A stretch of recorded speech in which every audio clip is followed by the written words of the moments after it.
Captain's log, stardate 57931.4. The crew is restless. After spending too many months piecing our ship back together, we're finally about to venture out on a new mission.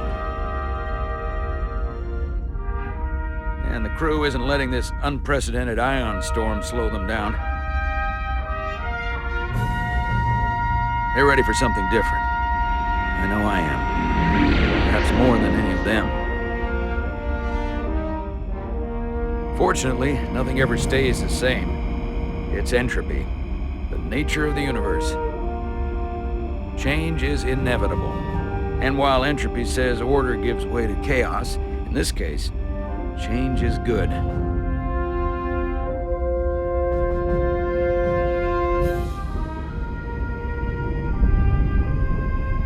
Our new first officer is en route to the Resolute.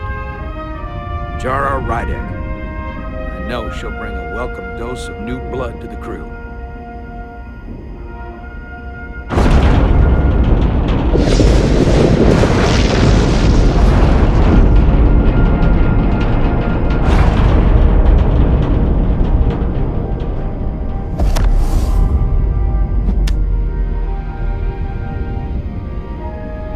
Thanks. No problem.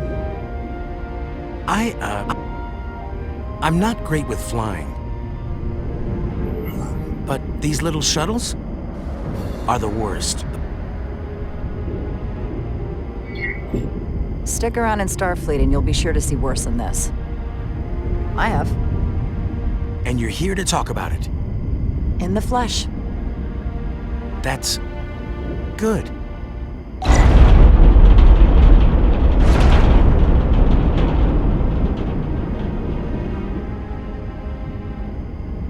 Sorry, I'm a little anxious. I hadn't noticed. I'm on my way to my first assignment. When we get to the starbase, I'm transferring on to the Resolute. So am I.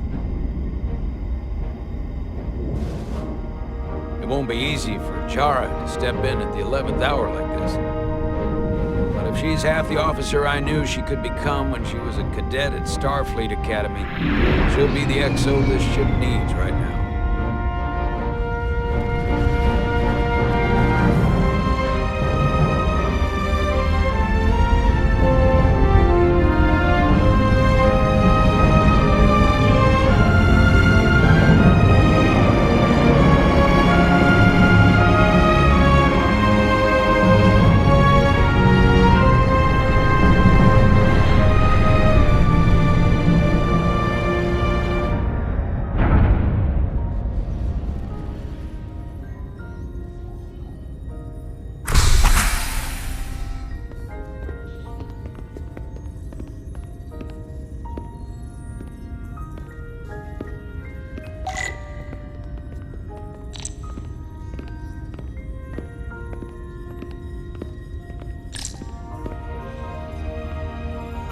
A starbase on the very edge of Federation space. Long way from home now.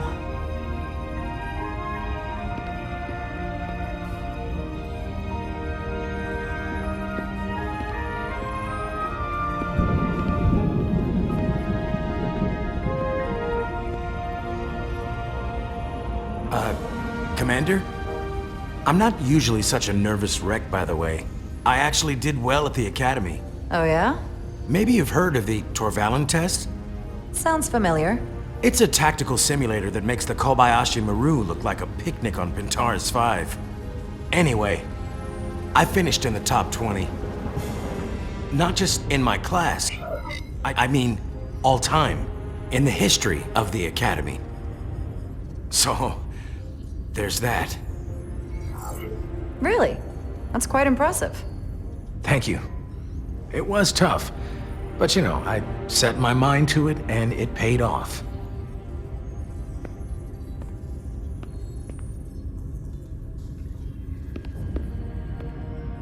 Please place your hand here. Hold it there for a few seconds.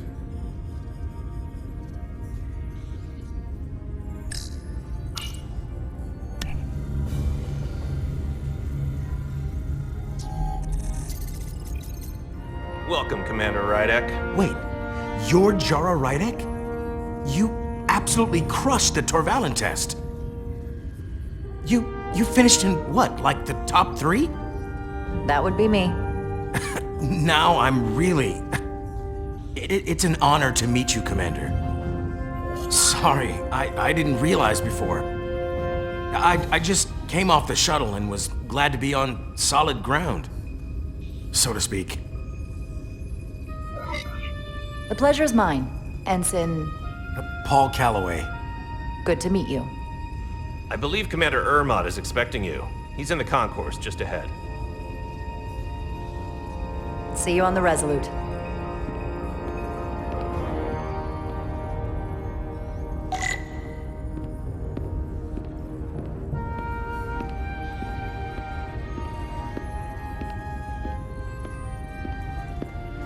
Good day, Commander.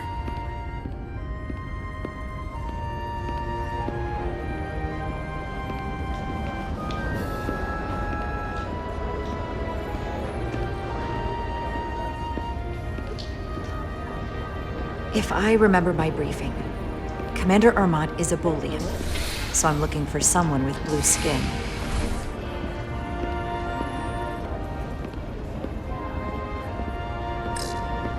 Starbase 128 has 4 docks.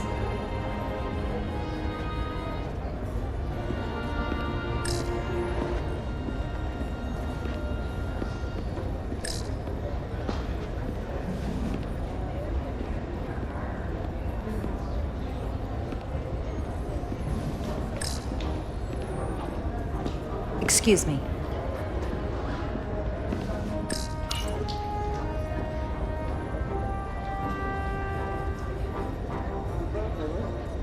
Welcome to the edge of the galaxy, Commander Rydek. I'm Commander Jan Ermot, Operations Officer on the Resolute. Commander? I hope there wasn't too much trouble getting here. This storm isn't making anything easy for us right now. I know conditions are less than ideal at the moment. It was perfectly fine. No trouble at all. I'm glad to hear it.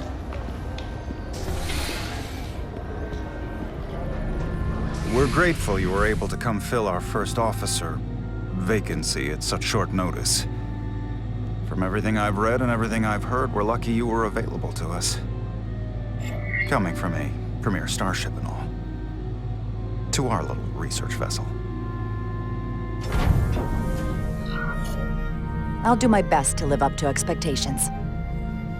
Oh, I'm sure you'll do just fine. And if I can help in any way, just let me know.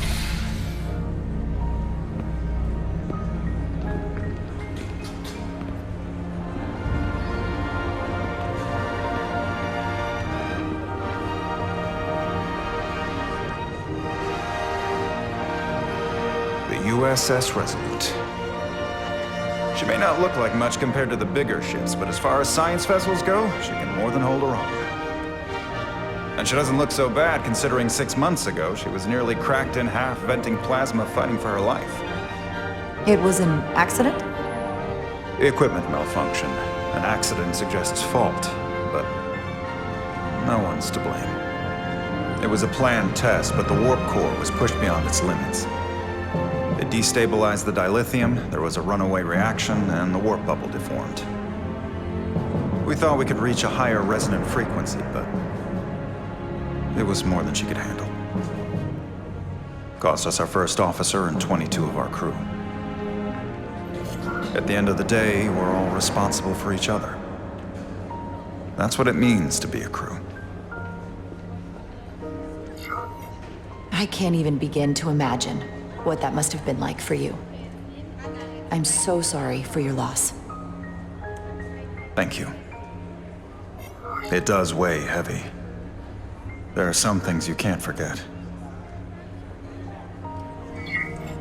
Did you lose anyone close to you?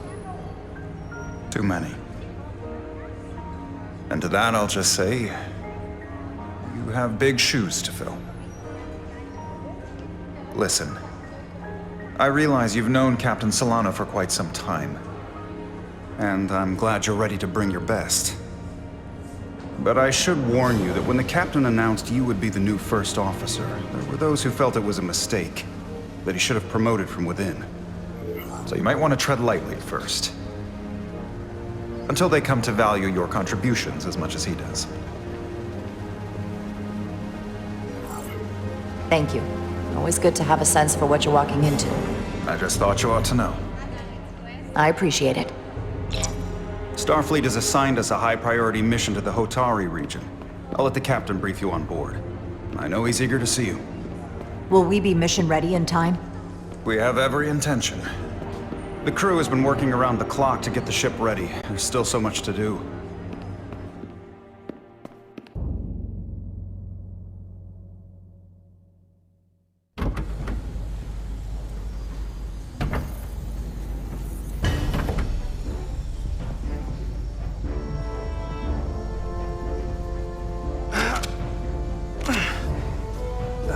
Stuck. I got just the thing.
That.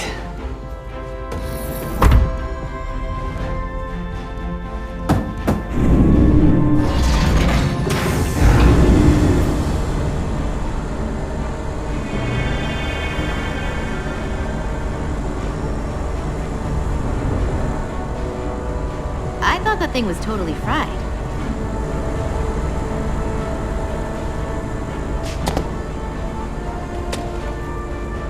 Nice work, Carter. Nothing to it, Neely.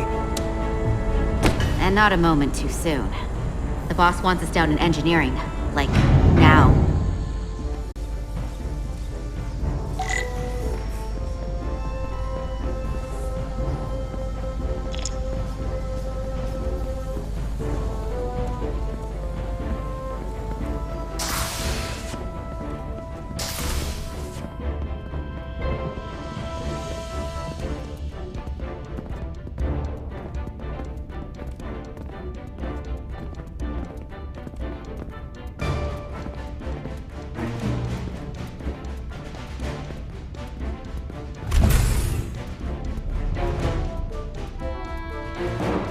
Engineering.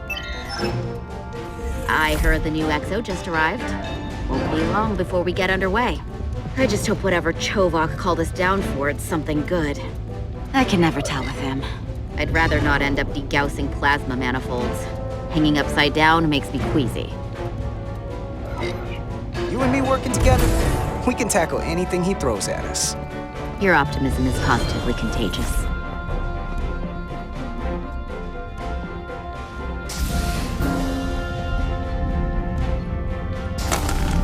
Like we got here before. Lieutenant Commander Chovok.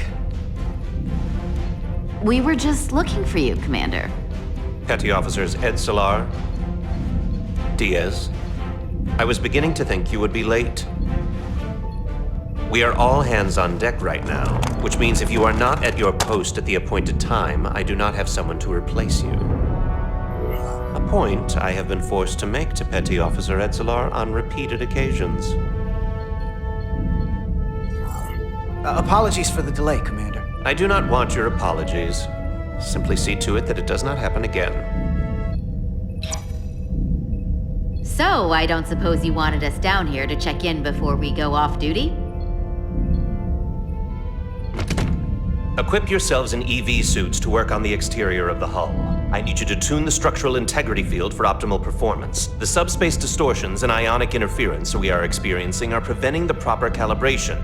But this ship must be ready to depart shortly, despite the storm. The precise nature of these disturbances are not fully understood. But many systems have been affected by the wide band of emissive activity. Whatever it throws at us, we'll be ready. We've got the best chief engineer in the fleet. I am a Vulcan, Mr. Diaz. Flattery is not necessary. All that I require is that you do your job. Right now, that entails critical preparations, because long-range sensors show that these disturbances will be more severe at our destination, the Hotari system. You have your orders.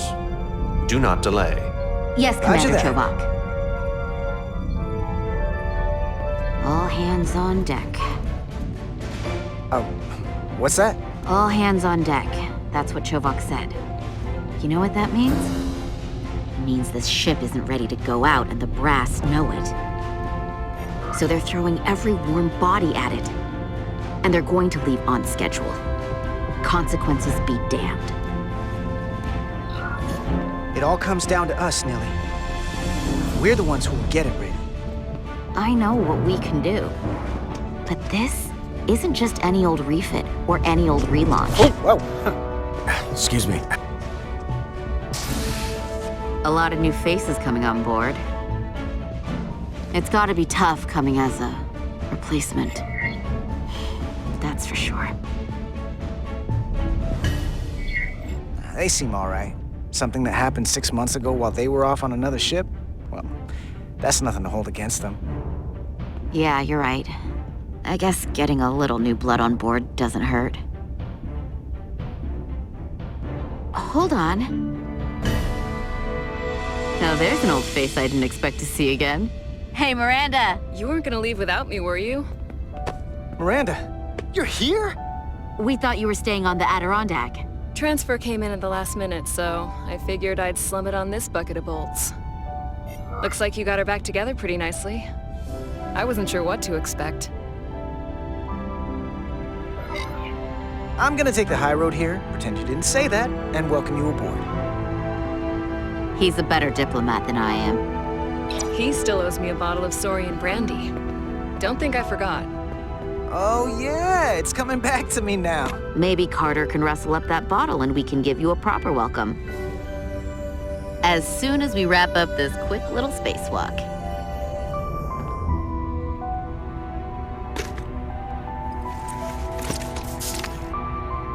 Here, let me help you. Thanks. So what's the word? Are you back in the security rotation? Yep. Still running with the usual suspects. Whoa! Good to go.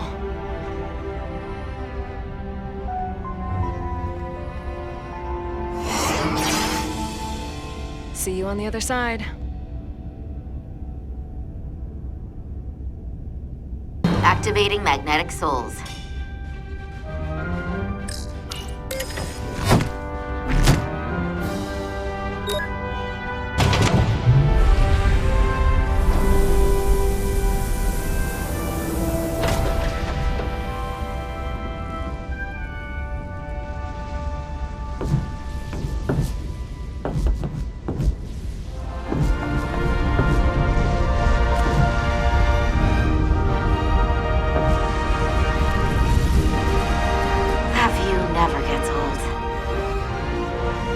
Go.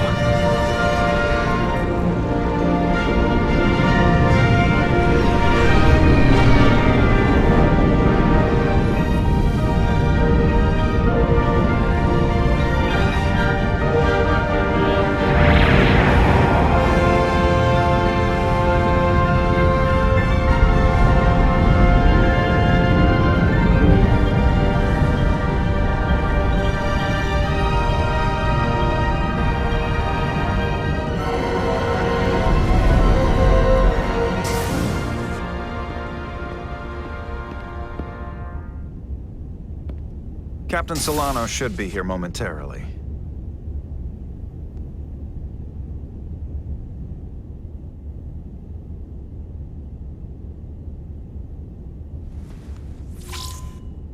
You'll have to forgive me, I don't know much about Kobleods. But my understanding is you need a steady supply of duridium to keep your cell structure stabilized, or bad things start to happen. And we have plenty of duridium in sickbay, so there's no risk of running out. Thank you. Feel free to make yourself at home. And help yourself to whatever you like from the replicator.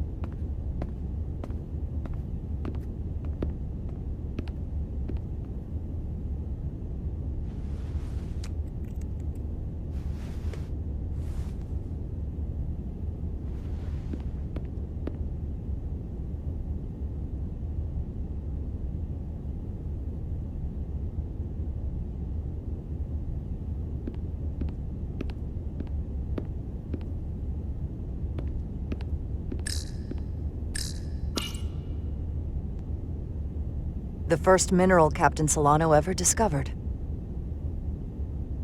Always was the nostalgic type. Jara Rydek.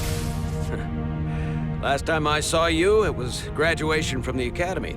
You'd already secured one of the most prestigious assignments possible. And you were burning with enough ambition to fuel 7 trips around the Necrid Expanse. It's good to see you again, Captain. I could not be happier to have you on the Resolute. My only regret is that we couldn't provide you with a warmer welcome. The arrival of a first officer to her new ship deserves a bit of fanfare. But, unfortunately, we've had our hands full with the refit. That would be totally unnecessary. I don't need any pomp and circumstance. You've been here all of 5 minutes, and already you're trying to make us more efficient. I like it. As I'm sure you've heard, we've had a rough go of it these last 6 months. The ship suffered some damage, but not nearly as much as the crew. I assume you mean the accident. That's right. The tragic accident, really. We were on the verge of a major scientific breakthrough. A quantum leap forward in warp core technology. 10,000 teradynes per second. The ability to travel at a sustained rate of speed longer and faster than we ever dreamed. What would have been the crowning achievement of my career. Right there, within our grasp. Until it all went so horribly wrong. We pushed her too hard, and a warp core malfunction overloaded the system, creating a pressure gradient way beyond what the ship could handle. It was heartbreaking. We lost some of our best people. As captain, I have to take full responsibility. It was my decision to make, and I have to live with the consequences. You're being too hard on yourself. It wasn't your fault. It's not a question of blame. It's about responsibility. No matter what the circumstances. In my defense, I will say, I might have avoided the whole ordeal if my senior staff had been willing to trust me. There was a lot of pushback from my former XO, and I think that cost me his confidence. I don't want you to pull any punches. Certainly not on my account. But once we decide on a course of action, I need everyone to fully commit to the mission. Anything short of that just won't work. And that's when things start to go sideways. Whether I agree or disagree, I can promise that I'll be honest to a fault. Good. That's exactly what I'm looking for. But at the end of the day, it has to be my call. Look, I'll be blunt. We can't afford another mistake. Or at least, I can't. I feel like my career is hanging in the balance here. We need a win. Something to restore the crew's confidence. I understand. On a more positive note, Starfleet has tasked us with what they're calling a mission of the highest priority. Escorting a senior diplomat to Hotari space. 2 previously peaceful and otherwise non-aggressive civilizations now find themselves on the brink of all-out war. So it's a peacekeeping mission. I see it as a golden opportunity to not only prove what the Resolute and her crew are truly capable of, but also a mission for which we're uniquely qualified. This ionic storm. Our long-range sensors suggest it's several orders of magnitude stronger than anything on record. A total anomaly like nothing we've seen before. And you'll never guess where it leads. Hatari. Exactly. Very nearly in the precise location where we're headed. Where I imagine the interference will be exponentially greater. But the diplomat will brief us on the details of the rendezvous. Who is the senior diplomat we're escorting? That I don't know. Starfleet hasn't said. But I don't want to get ahead of myself. I expect we'll have some rough sledding when we arrive, so I need you to prepare the crew for the worst. There's just one more thing I want to clarify up front. The metric that for me will be the ultimate measure of your success. What is it? If after serving as my first officer, you don't one day find yourself with a ship of your own, then I will consider it my personal failure. When that might happen is entirely up to you. But it goes without saying, you have my full support. It's been a dream of mine since before I can remember. So I would be honored to become a captain someday. As long as you're willing to do the work, you have my promise. I'll do everything in my power to see that it happens. Thank you. Come, let me introduce you to the crew.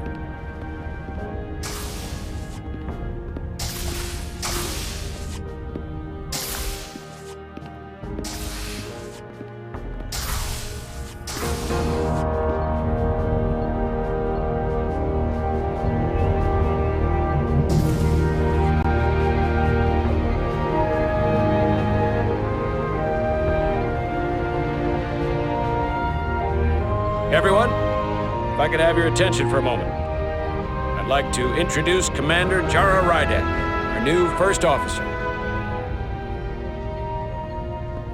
Some quick introductions. This is Lieutenant Handar, our helmsman, one of the best in the business. One of?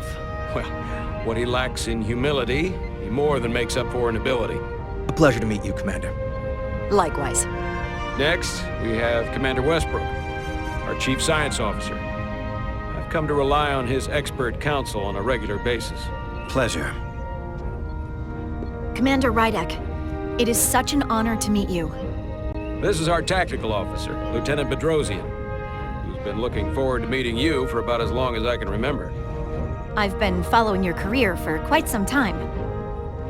And I look forward to learning as much as I can from you. If anything, the honor is mine. Well, I have to admit, one of the reasons I've followed your career is because you're part Kobliad, because of what you've overcome. Starfleet stands up for people who can't defend themselves, and you were one of those people once. But since then, you've done so much to protect others who need it. I really admire that. So, you've been something of an inspiration to me. Not that I've done anything close to what you've done, but you definitely set a standard to strive for. You really do know a thing or two about me. I'm glad I could inspire you, but it's important to chart your own path. Thanks. You can count on it. And then, of course, you've already met Commander Ermont. Please, do everything you can to make Commander Rydek feel at home here. I'll be on the starbase. I have an urgent meeting with the starbase commander to get our authorization to get underway. If they drag their feet any longer, we won't make our rendezvous. The bridge is yours.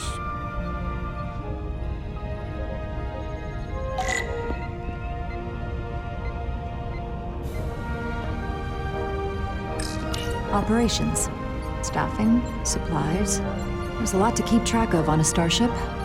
Good thing we have Commander Ermont.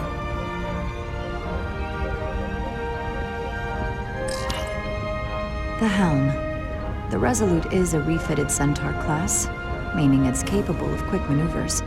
Can't wait to see what she can do.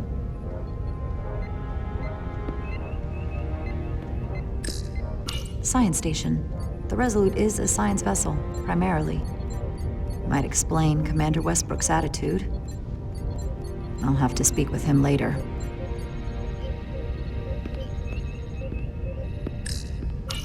Tactical station. Hopefully a diplomatic mission won't require we use our weapons much. But if it comes to that, we'll be ready.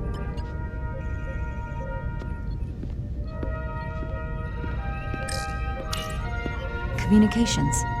Keeps us in contact internally and with other vessels.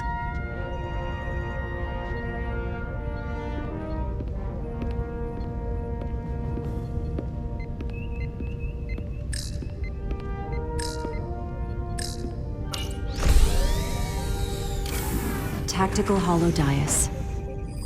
Just like they've got on the Excelsior.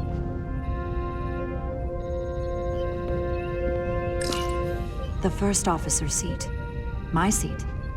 Right now, though, I need to fill in for Captain Solano.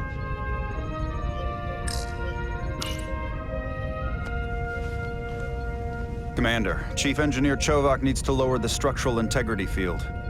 He's sent a crew out to recalibrate the emitters in response to the danger posed by the storm. We just need your go-ahead.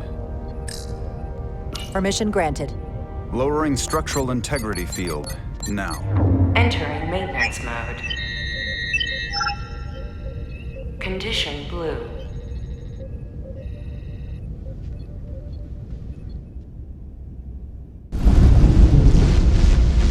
The storm is getting worse. Looks like they turned off the SIF. Great.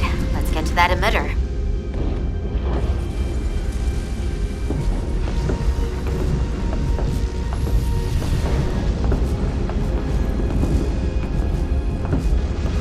Every time we're out here, I half expect to see her in pieces again. She's still got some scars on her. It adds character. When I joined Starfleet, all I wanted was a ride out of town. But this isn't exactly how I pictured it. On the outside of the ship? No. Sometimes it feels like we're just part of the machinery. Don't you want more than that? I mean, Starfleet is noble and all, but it's still a machine. A massive, massive machine. Yeah, of course I do. Starfleet's an open door. We just have to walk through it. You wanted to get away. I enlisted because I didn't want to wait years just to get out and see the galaxy. I wanted to go somewhere. See new worlds. Look up at a sky no one's ever seen before. Just because I'm cranking a hyperspanner up in a Jeffries tube today doesn't mean that's all I'll ever be.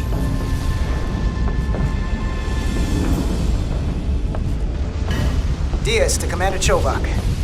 We are at the SIF emitter. Acknowledged. You may proceed with the recalibration.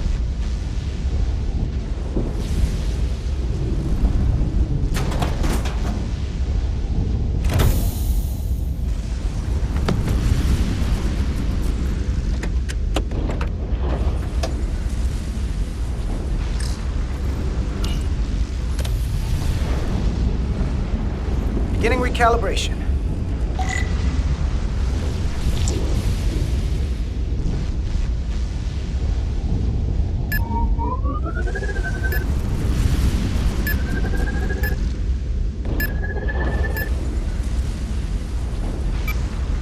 Looks good. That wasn't so hard.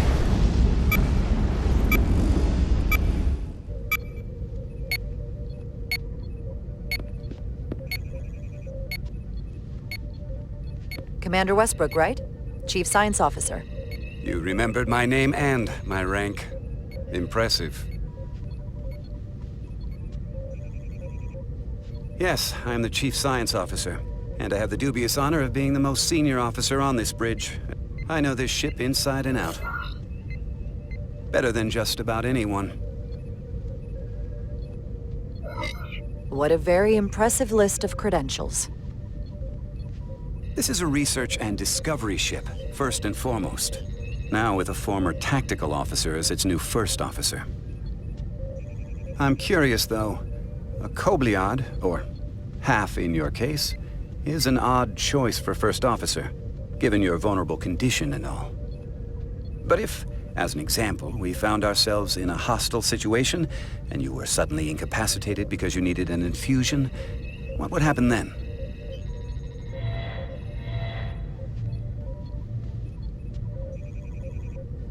You'd leave Captain Solano without an XO. Granted, that would be a worst-case scenario, but not outside the realm of possibility. That's very kind of you to be concerned about my well-being. But you don't need to trouble yourself on my account. I'll be fine. Well, I wouldn't say I was concerned, just curious, that's all. Listen, can I be blunt, Commander? I see no reason to stop now. Commander Sutherland, your predecessor, was one of the best first officers in all of Starfleet. His record was impeccable and his reputation was without equal. I mean no disrespect, but the shoes you're stepping into are almost impossible to fill. He was loved by the crew, and he was one of my closest friends. So I can only hope that you'll live up to expectations. I don't think I could ever replace Commander Sutherland. And it would be a mistake to even try.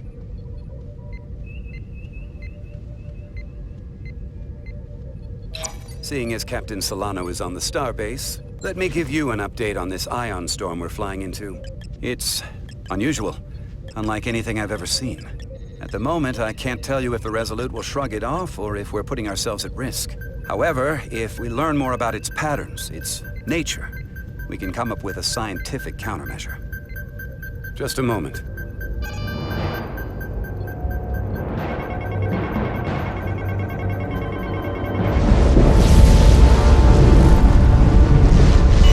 We've got a massive energy wave inbound. On screen.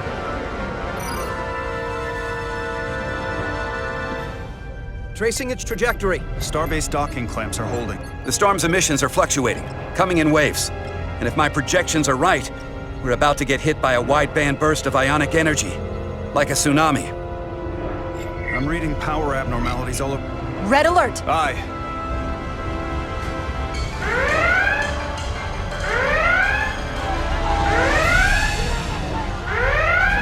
Evacuating main gangway and retracting. Putting sensor visualization on screen. With the structural integrity field shut down, we can't take a direct hit. Time to impact. 1 minute. Shield systems are severely impacted. We have limited protection.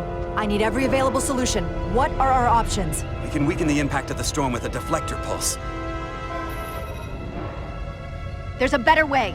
I'm sending all auxiliary power to the deflector dish. Send the aux power to the shields. We can't reactivate the entire shield bubble, but it's a directional threat. So we can orient all we have towards the wave. You have to believe me. We only get one shot at this. We can't afford to get it wrong. That's right, which is why we need to send power to our shields. Bedrosian, get those shields up. Rerouting power to shields. Stand by. I need a heading. We've only got one shot. Understood. On my command.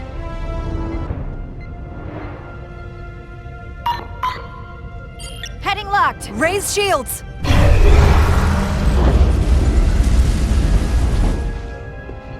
This is it! All hands, brace for impact.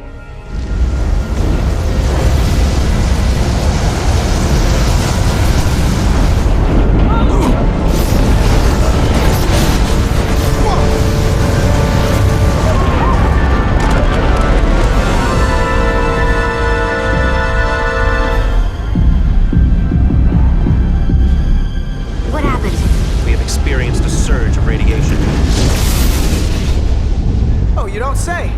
This radiation supercharged the plasma, forcing it to backflush through the system and creating a dangerous imbalance. Blow out every primary system on the ship. Just tell us where you need us. I need you to traverse the hull to the access port to recalibrate the port nacelle plasma regulator.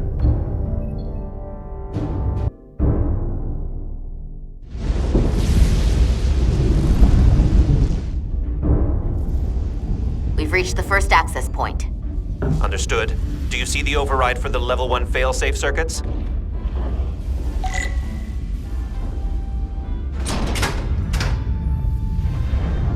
Affirmative. Engage the override. It should allow us to stop the EPS flow to the warp engine without triggering an automatic core shutdown.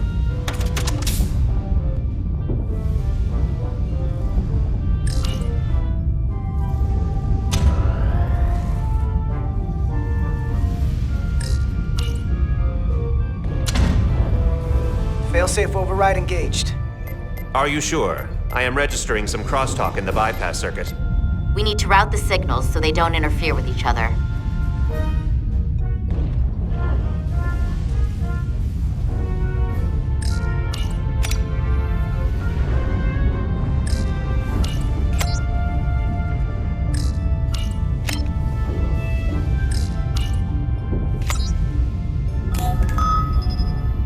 Diaz to Resolute. The failsafes are temporarily disabled. Moving on to the EPS regulator. Heads up, Carter. What is that? One of the discharges coalesced. It's coming right toward us. I'm gonna try to disrupt it with my phaser.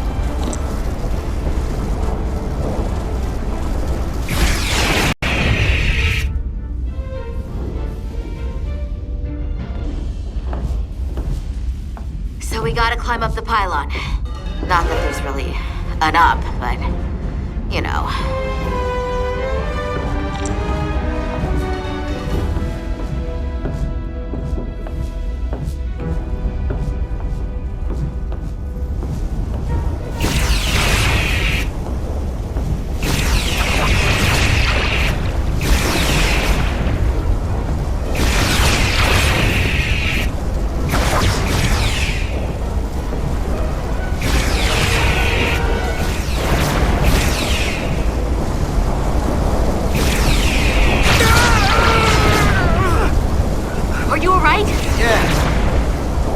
Most of it. Snuck up on it. That damaged your suit. Energy dampening is down to 60%.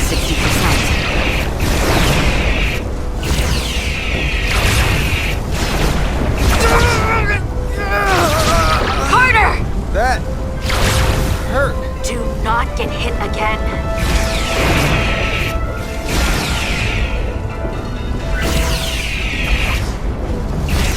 We're almost to the regulator.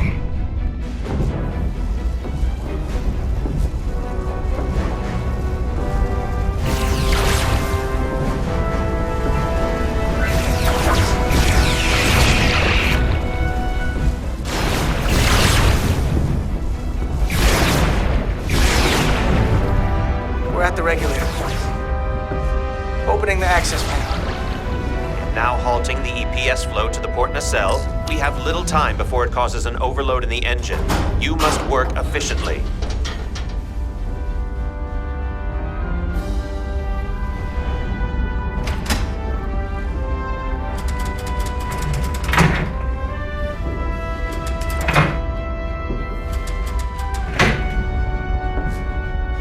Manifold adjusters reset to neutral. The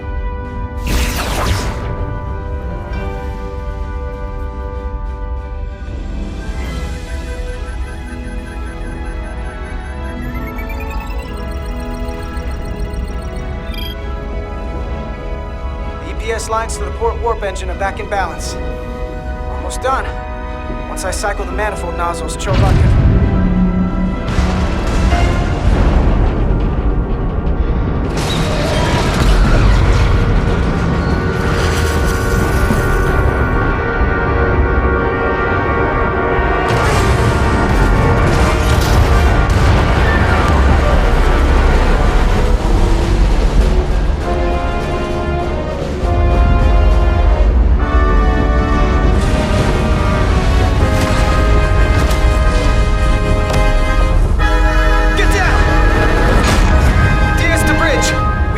docking clamp. We've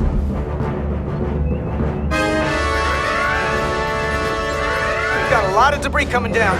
Hull vibrations, too. We can't finish the EPS regulation in these conditions. Please advise. We have to release the ship from that other docking clamp or the hull will be ripped apart. There's a problem.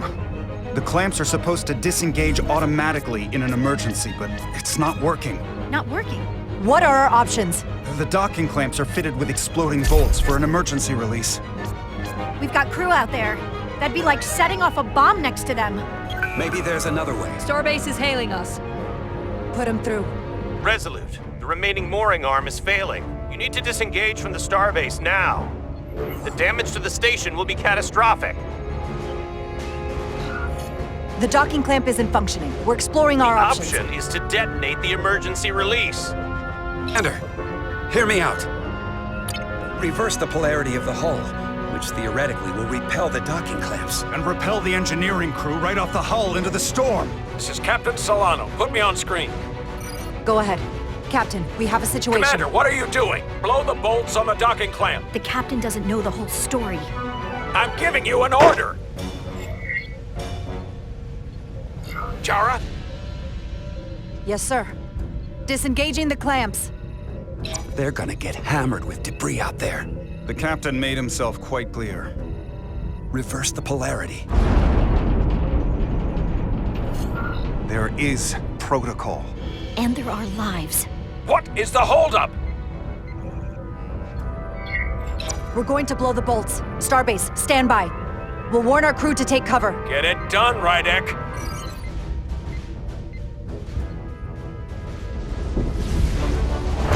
Repair crew, this is Acting Captain Jara Rydek. Be advised, you have more micro-debris incoming. Find cover. Cover? Neely, get under the access panel. It's armored with duranium. But what about you? Carter, maybe we can both fit behind this.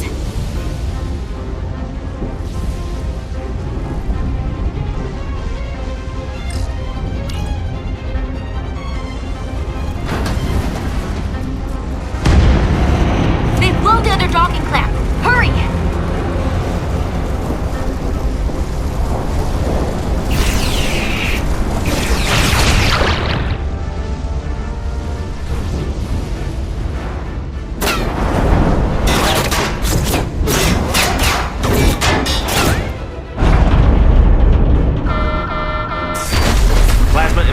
Reaching critical condition. We are moments from primary system failure. I got it.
Hurt and unconscious.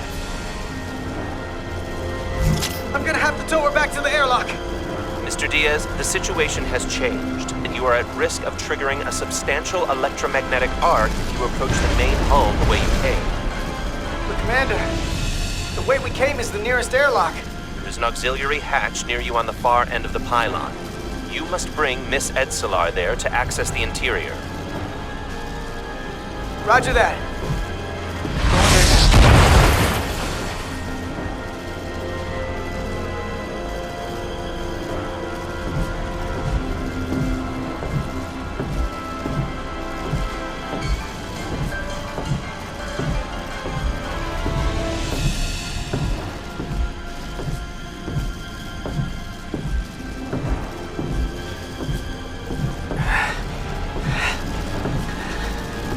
I'm at the auxiliary hatch.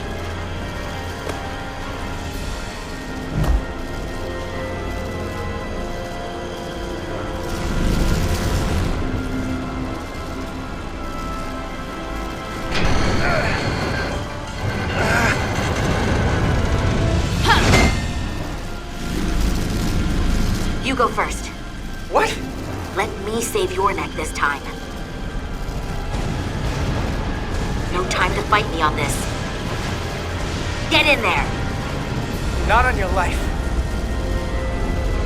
Let's not let it come down to that.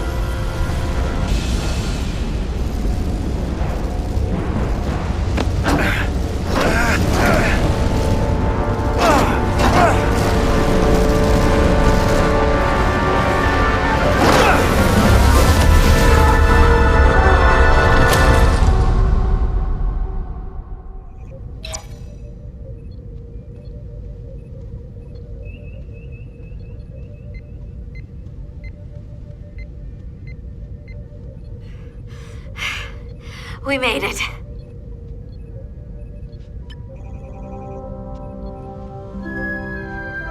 They're safe. Bringing the SIF fully online. Do it.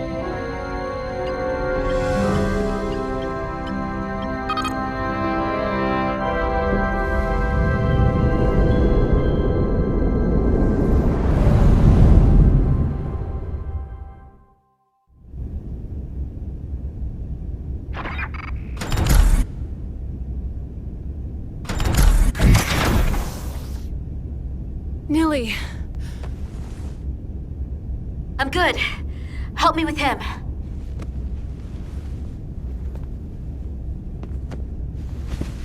Let's get this off. Medical. Got one wounded at my location. Carter. You don't look so good.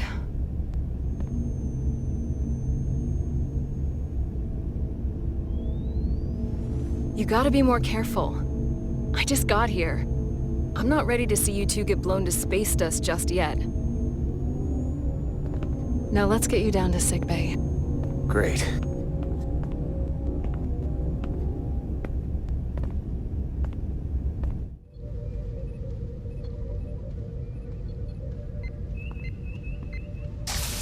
Status report.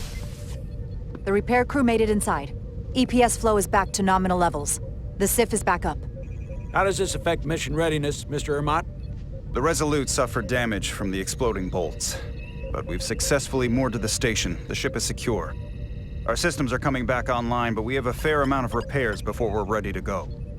Put a halt on the roll-off of Starbase engineering staff. We have a schedule to keep. Send updates to my ready room. Commander Rydek, with me.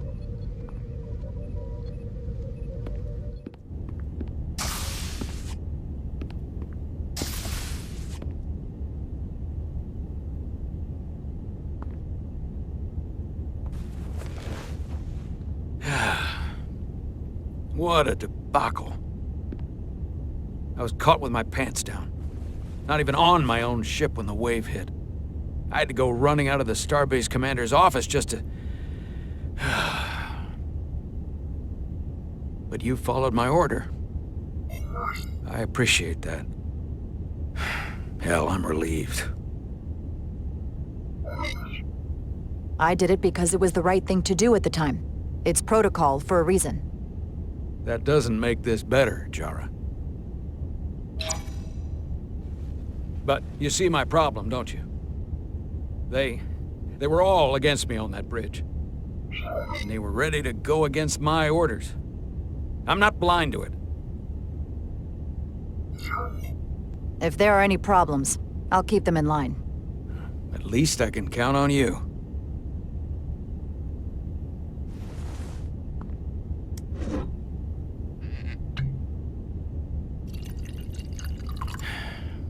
Oh. Drink? Sure.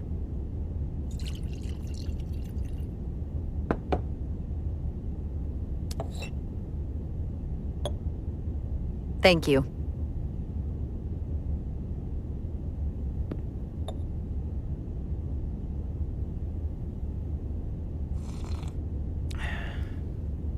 Your predecessor, Commander Sutherland, is missed. But for all the adoration of the crew, including the senior staff, I just couldn't rely on him. He would question, undermine me in front of the crew. I sometimes think they still hear his voice. That sort of thing is a way of lingering. And you can't argue with a ghost. I'm not Commander Sutherland. I'm not saying we won't have our disagreements. In fact, I'm sure we will. But I'm also sure they will be different disagreements than you had in the past. And perhaps that change will be enough. Now, this won't be easy. But I'm glad I have you here with me. Glad to be here, Captain. And despite it all, we got our final Starfleet clearance to depart. So if you'll fetch Mr. Ermot, we'll knock out the final details of any outstanding repairs, and then we'll set out for Hotari. Yes, sir.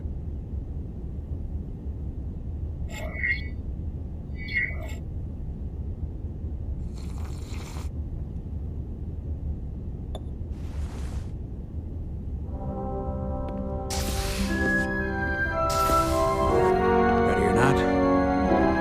Here we go.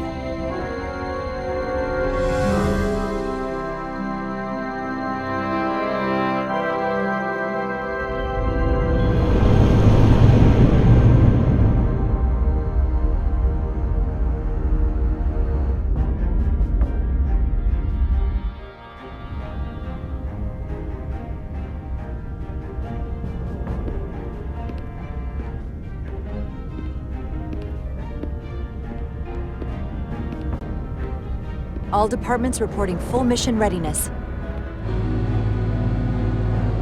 We've got our full complement on board. This is my favorite moment, right now. The start of a new mission is always full of possibility. The Orion Syndicate could sell it as a drug. Don't let the Admiralty hear you say that.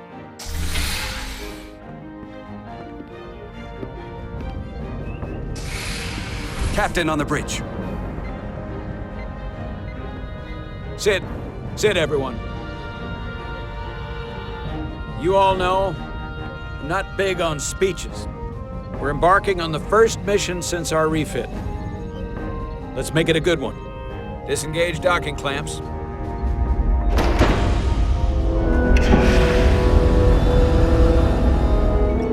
Docking clamps released. Thrusters ahead, Mr. Handar.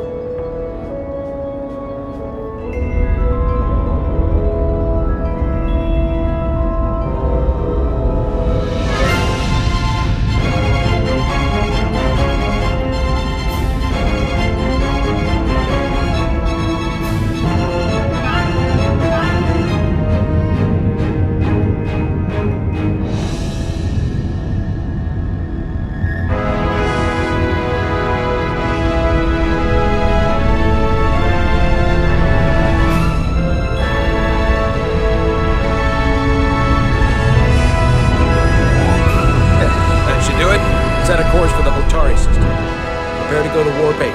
Aye, Captain. You know what? You take this one. Me?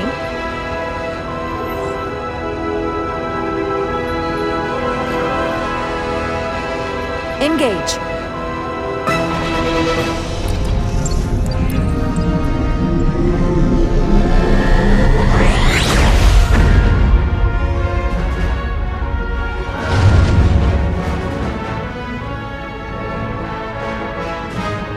Simple, but effective.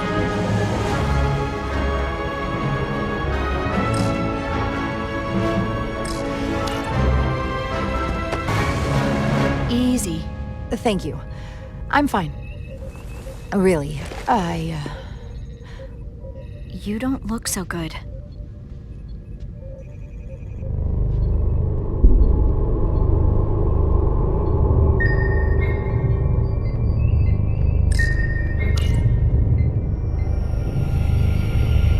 I have to get to sickbay.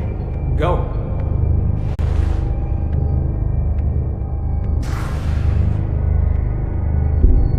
Commander, help me get her inside!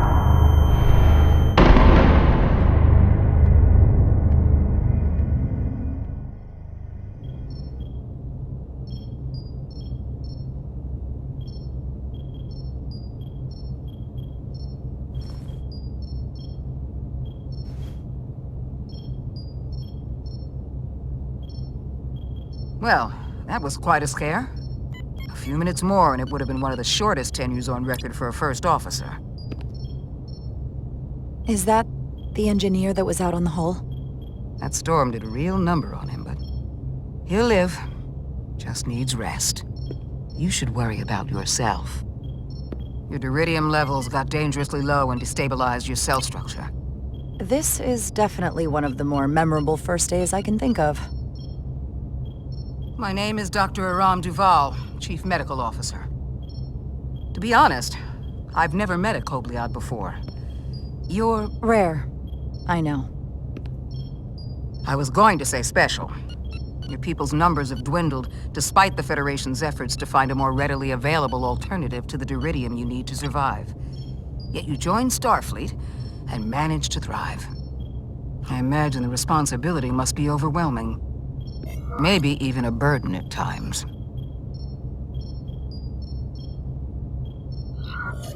I know what it means. And I know the responsibility that comes with it. But I can't be anything more than who I am. And if someone has a problem with that, or expects something else, then that's their problem, not mine. That's exactly right. And don't worry, I won't treat you like a science experiment. I just do the science and leave the experiments to Solano. You don't agree with his methods? I don't agree with his definition of acceptable risks. Not when the lives of your crew are at stake. My professional opinion is that the accident took a toll. More than he's willing to admit. He's overstressed, operating in the pressure cooker of his own mind. Which is never a good headspace when the lives of your crew are at stake. What concerns me is that now he's even further away from the thing he's been chasing his entire career. Breakthrough discovery. The major innovation. Something he can put his name on. But the more the time passes and the further out of reach it gets, the more risk he'll be willing to take. People become blinded by their own ambition. I've seen it happen before. I think after what happened, Captain Solano's learned his lesson. And whatever ambition he once had is on hold for a while. He may say that, but we'll see what happens. I have to admit, I was concerned when I heard what happened on the bridge. You just followed Solano's orders despite having better options in front of you. Huh. I guess word travels fast around here. It's a small ship, and everyone's curious about the new XO. Fortunately, your cell structure's almost completely stabilized. And I'll spare us both the lecture, but I do feel it's my responsibility to remind you, without regular infusions of duridium, you will not live. It's as simple as that. Understood. Then, my work here is done.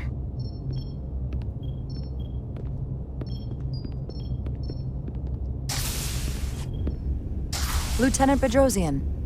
I came to see if you were okay. We were all pretty worried on the bridge. No one knew what was happening. I'm feeling much better. Thank you.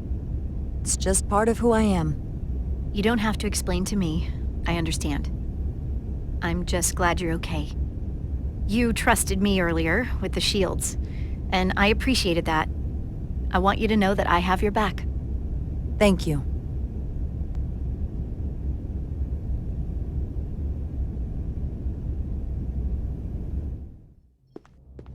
Now, Carter, the emissions that gave you that burn are quite unusual, like everything else that goes with this storm. That's a combination of hyronolin and lectrozine to counter the radiation effects. That should help speed your healing. She's come by a couple of times to see you already. Be brief. It's good to see you awake again. I was starting to get worried. Not that you aren't in good hands with Dr. Duval. You did take one hell of a shot, though. So, be honest. How bad do I look? You look... rugged. Rugged? Okay, how about heroic? Millie was looking in on you too, by the way. But since it's just us right now, I had a chance to think about this while I was away. And I thought it was important that I just come out and tell you, instead of tiptoeing around it. Or worse, leaving it unsaid. It's okay, Miranda. You can tell me anything. I know that. Then come on. Just spit it out. I'm trying. Let me talk. What I'm trying to say is, we've been really good friends for a long time. But I got back here and I couldn't ignore it anymore. I want to see if there's more between us than just being friends. You don't have to explain it. I feel the same way. There is something between us. So, do you want to find out what that something is? If it's there for you, and it's there for me, why not give it a try? Are you kidding me? I just said yes. I wanted to be sure I heard that right. Sorry to interrupt, but the patient needs to rest if he wants to get back to his old self. Of course. I'll see you again soon.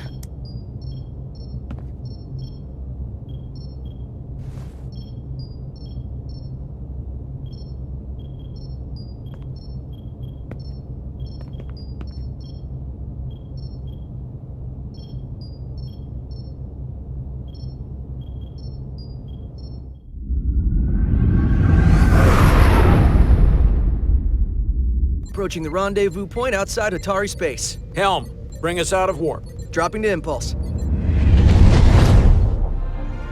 Ionic interference surging, Captain.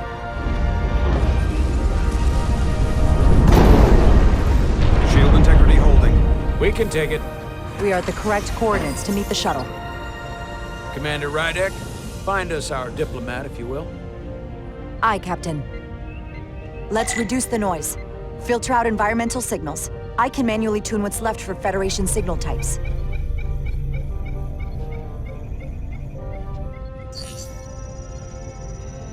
I've located the shuttle. Opening comms. On screen. Shuttle to Resolute. Shuttle to Resolute. Debris field. Lost maneuvering. Losing. I can't get it any clearer. We won't get a transporter lock. It's just not happening. Power up the tractor beam. We'll pull them directly into the docking bay.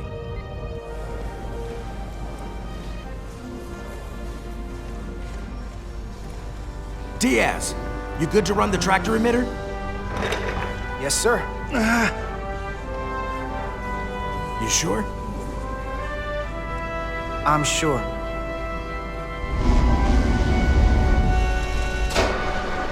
Come on, Diaz. First thing, lock onto the shuttle and stabilize the rotation.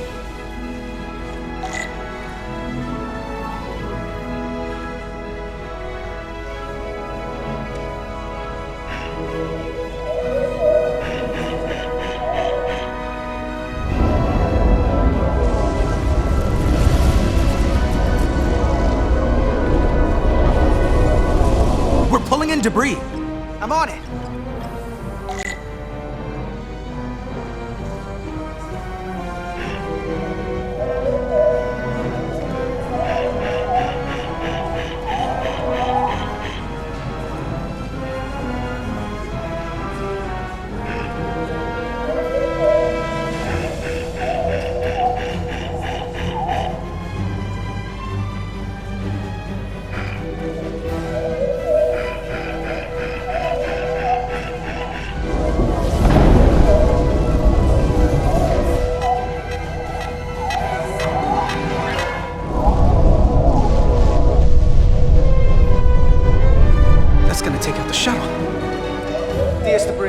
There's a large piece of debris headed for the shuttle. The tractor beam can't handle it. Can our shields take it? I believe so.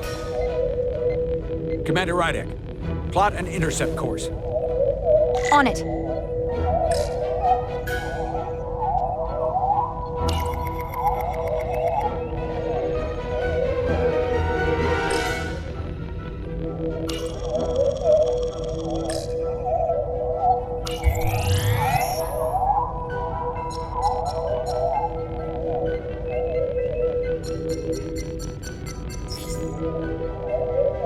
here we go. Maneuvering thrusters bearing 53 Mark 17, 200 meters on an intercept course. Maneuvering.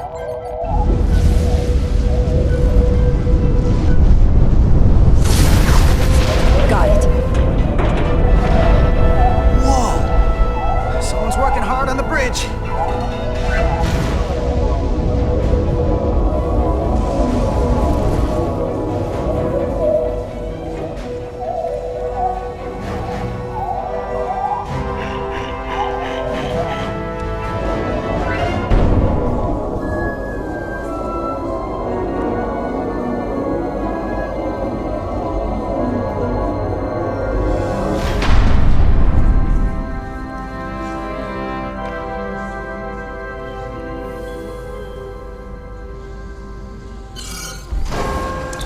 Shuttlecraft on board.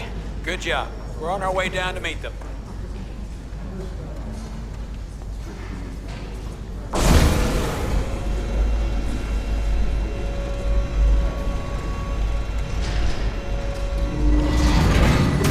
Terra firma, so to speak.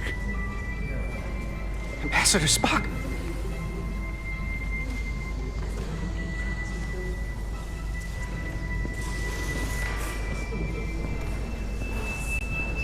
The captain will be right down to meet you, sir. In that case, I will wait for him here.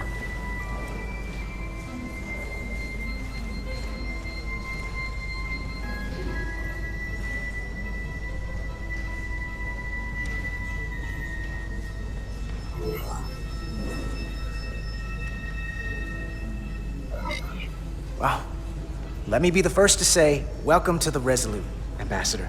Thank you, Petty Officer... Carter? Carter Diaz, sir.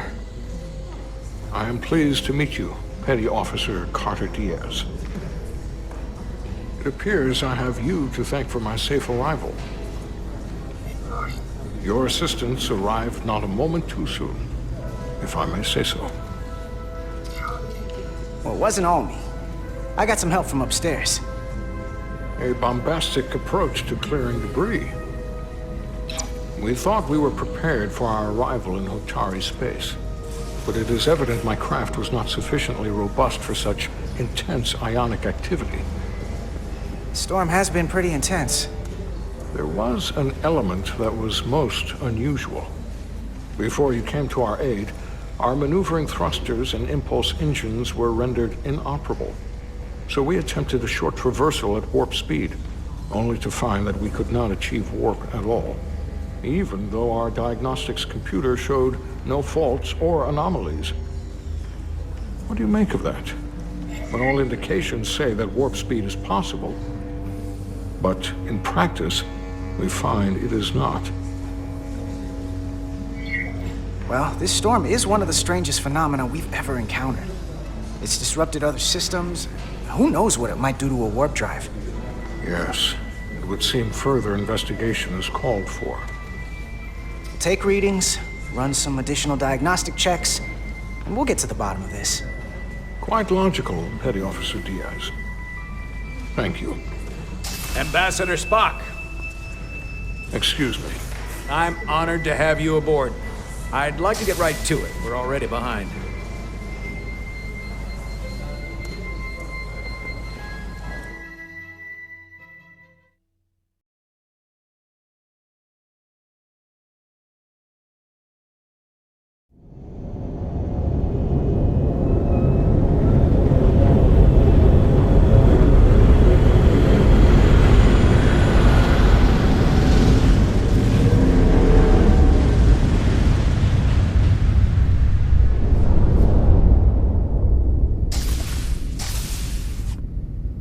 Ambassador Spock, my senior staff.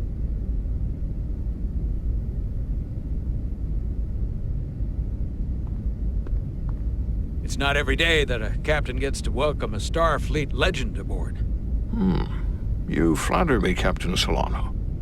But legend implies the past tense, whereas I am very much focused on our present circumstances. I didn't mean to suggest you were stuck in the past. You're right, Ambassador. Not the most diplomatic choice of words. Your experience comes from the past. But our present situation calls for it. True enough. We were hoping you could fill us in on the details. We got the basics from Starfleet.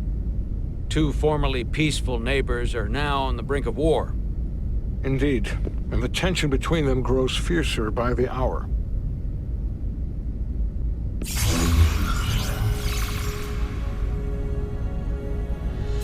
Elydia and Hotari. Elydians are the more advanced species. They made first contact with the Hotari over a century ago. This is Tau, the Hotari moon. It is rich in dilithium, and for decades, the Hotari and the Elydians have shared a mining operation there. The Elydians provide the technological resources, while the Hotari have served as the labor force. The stability of that arrangement was the source of their peace, until recently. The Hotari have suddenly and forcefully seized control of the mining operations and expelled the Elydians from their system. That is the official story, as told by the Hotari when they requested Federation mediation. But the details remain scant. Communications between all parties have been limited by the ionic interference. How is it the Hotari were able to turn the tables and take the mines against superior forces, especially after decades in this arrangement? Unclear. The answer to that question may be the key to a new, lasting peace, and one that I hope we can uncover during these negotiations. But it is unlikely the relatively primitive Hotari forces would stand a chance against the Elydian fleet if this escalates to open war. Left unchecked, this conflict will result in more bloodshed, which is what we are here to prevent. And the dilithium trade hangs in the balance. Clearly, the Hotari have been exploited in this relationship. Maybe we can persuade them peace is the more profitable alternative for everyone. They both profited from the mines.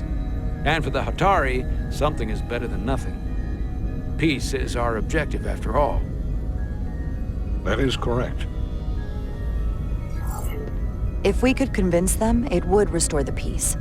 But we would need the Hotari to accept a difficult compromise. Made all the more difficult by the emotions flaring on both sides, no doubt. Neither the Elydians or the Hotari are members of the Federation, so we can't make them do anything. There is an additional complicating factor I should mention. In the past, the Federation has relied on the Elydians as a source of dilithium. That certainly changes things. Federation sources its dilithium from a lot of places. Yeah, and this is one of them.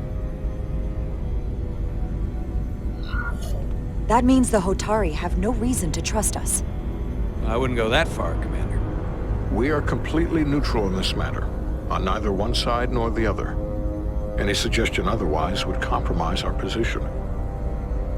Given the Federation's involvement in the Elydium dilithium trade, Captain Solano and I must make every effort to appear neutral in these negotiations.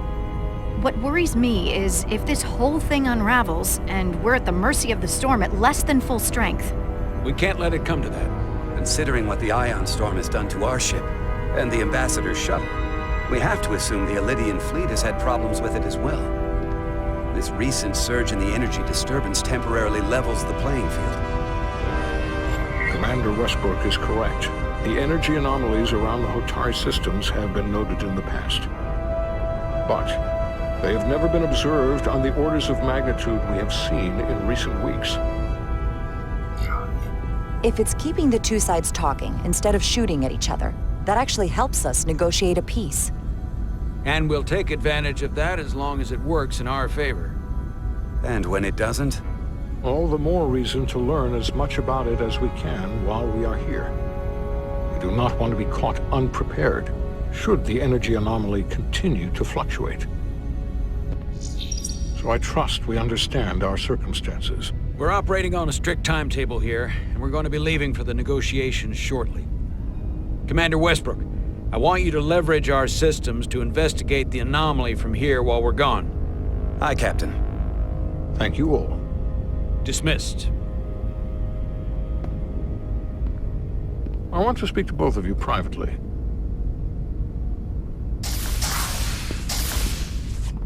Ambassador Spock, I'd like to make a formal introduction. My first officer, Commander Jara Rydek.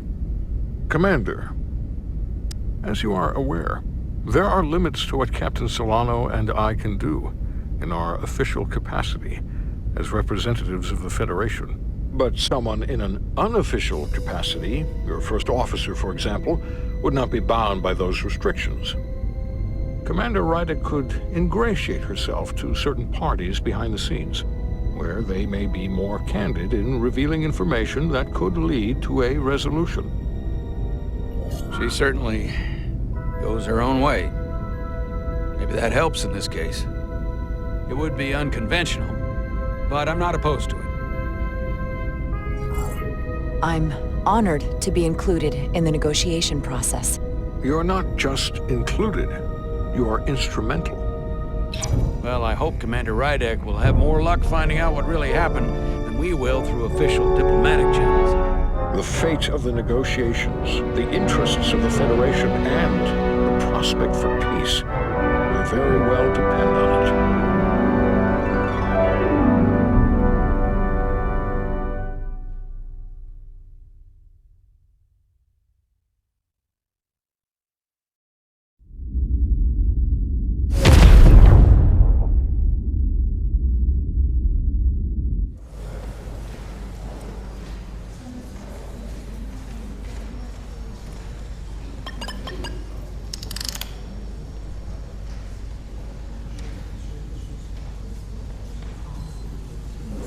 Mr. Diaz, I understand you have already discussed the warp drive failure with Ambassador Spock?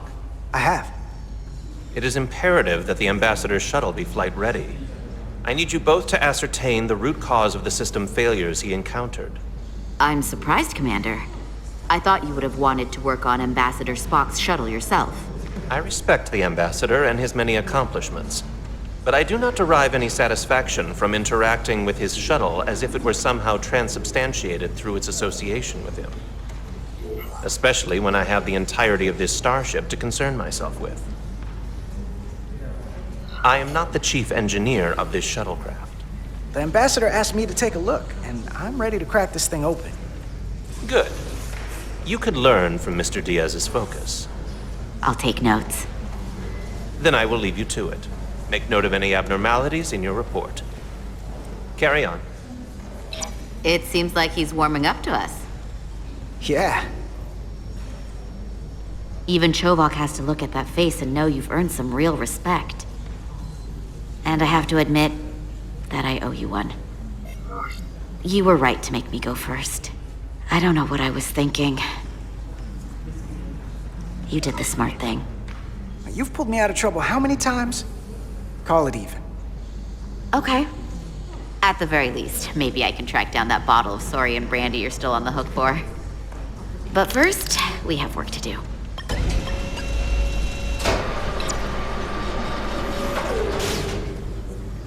Ready to go? All set. Let's run the diagnostic.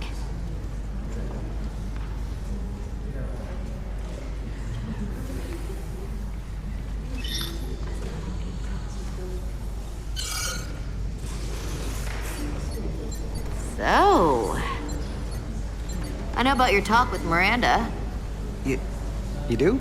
She sent me a Priority 1 dispatch right after your conversation. I'm happy for you. Both of you. Thanks. But I'm only going to tell you this once. Don't screw this up. Because I would be very unhappy if you tried this out and then, I don't know, 6 weeks or 6 days later, I have to start splitting holidays between the two of you. All because things went south and you're not on speaking terms. That just isn't gonna work for me. And I know you'll respect that. That's not gonna happen, okay? And why are you even going there? We haven't even gone on a date yet. I just want you to know where I stand. I like my friends and I like our group. I don't want to lose that. Is that thing done? Yeah, it's wrapping up. Let's see. The relays along the primary EPS are blown. The backup relays are all intact. An EPS overload from the warp drive could cause that. But how did the shuttle end up dead in the water? Huh. Well, maybe the ship's data recorder can tell us something.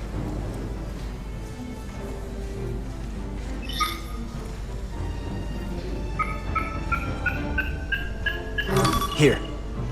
They were only about 8 minutes from their plotted warp point.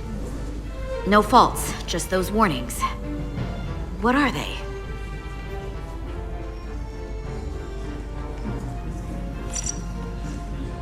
Subspace variance out of tolerance. What does that mean? It means the main navigation array lost sight of space somehow. Will the array going offline cause that? Yes, but it should have also thrown a fault code.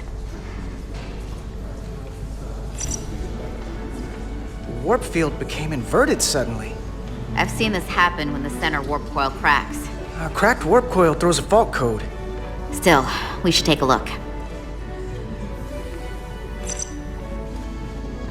There was a complete warp cascade failure. Wow. They're lucky the shuttle didn't turn inside out. Makes me think the computer panicked on the warp field equation. Any one of these failures should have thrown a fault. If it was caused by a system failure.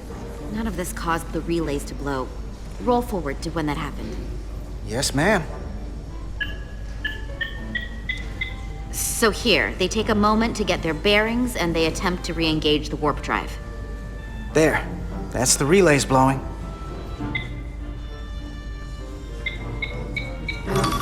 And look, there's another warp system alert. They're all the same. Subspace variance out of tolerance, or warp inversions. Finally, there's a complete warp cascade failure. Then it's one of two things. Either a warp coil is cracked, or the navigation array is offline. That makes sense. Divide and conquer. You want to check the warp coils or the navigation array? I'll check the other. Let's not overcomplicate this. One of these systems is likely broken. I'll check the nacelles for a cracked coil.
I checked every coil on the port nacelle for imbalances. If any coil in either engine were cracked, I would have detected it. So, it must be the navigation array. Except it's not. Checked and double-checked. Well, the readings don't lie. Here comes the security detail for the way team.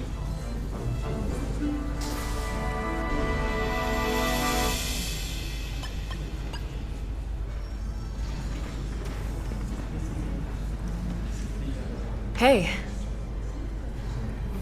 I'm not here. We're escorting the negotiating team to the surface as soon as they come down from the bridge. I don't want to interrupt some important work. I was just hoping to see you before I go. The captain and the others will be here any minute now. Should be an interesting ride down to the surface. Come on, I'm never too busy to make time for you. That's not true. No. But I am glad you came by. No, that's more accurate. I gotta be precise with you, huh? Hey, Maris. Aren't these those button pushers you're always hanging out with? And you're the phaser jockeys we always beat in Parisi squares, right? All aboard for Hotari. That another one of the captain's railroad things? Gotta be. I just usually zone out by the time he gets to the whole, steam engines were the warp drives of their day part. Catch y'all later. You don't want to miss your train. I do have to go.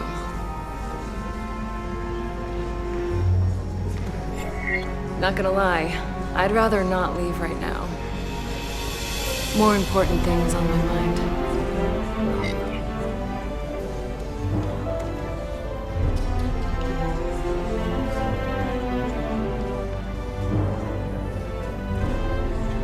That was nice. Yeah, it was. Save some of that for when I get back. We've got a deal.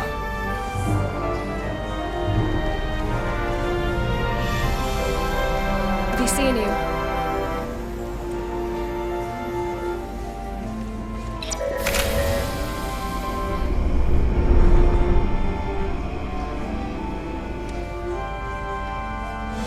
Solar to Diaz. If you could float back down to reality, we still have a ways to go. All right, where were we? So, the warp coils in the navigation array are fine, but the nav computer doesn't seem to think so. I'm out of ideas short of field stripping the shuttle from bow to stern. You wanna take this out of the shuttle and throw it on the bench? Oh, real hands-on maintenance. I like it. Okay, the nav computer is patched into the ship. The ship's computer can double-check our work. If the shuttle's nav computer is putting out false data, we'll know it. Let's run through the shuttle's logs again. Running now.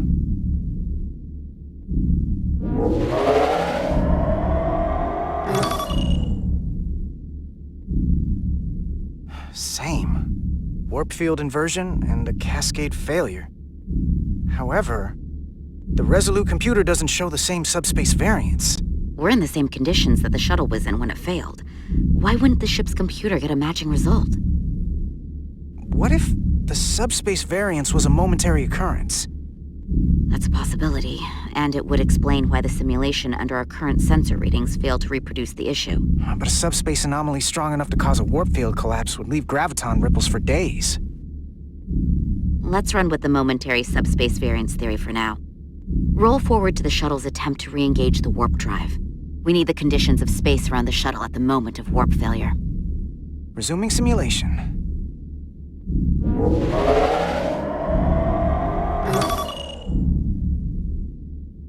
Error in warp field calculation. Cochrane formula variables are out of range. That right there. Take the shuttle sensor data from that moment. Computer, why did the warp field calculation fail? Warp field pressure returned non-orthogonal. Results are undefined. That doesn't help. Wait, what if we use a different ship? Put the Resolute into the simulation instead of the shuttle. Yeah, it should warp just fine. Unless... Computer, run the simulation with the Resolute. Resolute simulated. Computer, give me manual control on the warp power. Static field intensity, warp 1.1, 1.2, 1.3. warp pressure is destabilizing. Error in warp field calculation. The warp drive has experienced a system-wide cascade failure. Warp field collapsed.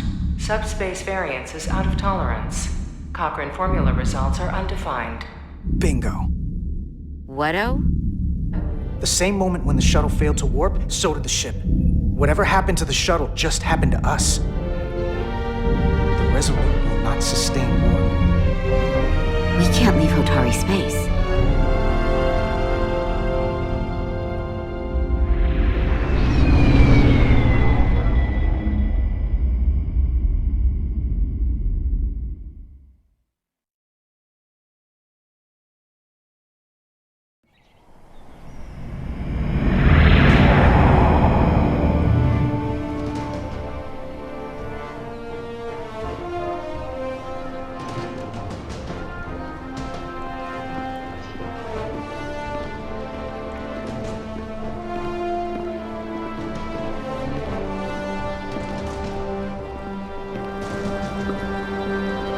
Ambassador Spock, Captain Solano, welcome to Hotari.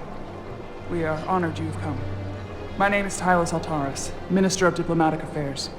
The honor is ours, and this is Commander Jara Rydek, first officer aboard the USS Resolute. You'll find she has a keen mind and unique insight into the dynamics between the Hotari and the Lydians. We are honored to be here as representatives of the Federation. I'm so glad. These must be the representatives of the mighty Federation. The reigning authority in the galaxy. Or so we've been led to believe. Whether that's true or not remains to be seen. But, either way, we're grateful you've made the time to come to our little corner of the universe. And you are? This is Galvin, and this is Citron, the heroes of the revolt in the mines.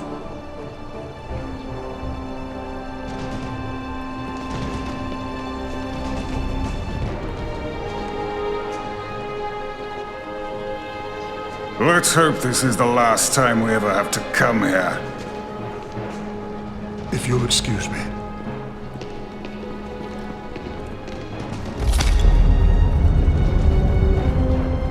I think we're about to begin. Did you hear the arrogance from that guy? I don't know what we're walking into here. But that guy was something. Something about his tone tells me this won't be easy. That was my sense as well. I doubt he speaks for all of Hotari. So I would urge patience until we speak with their queen.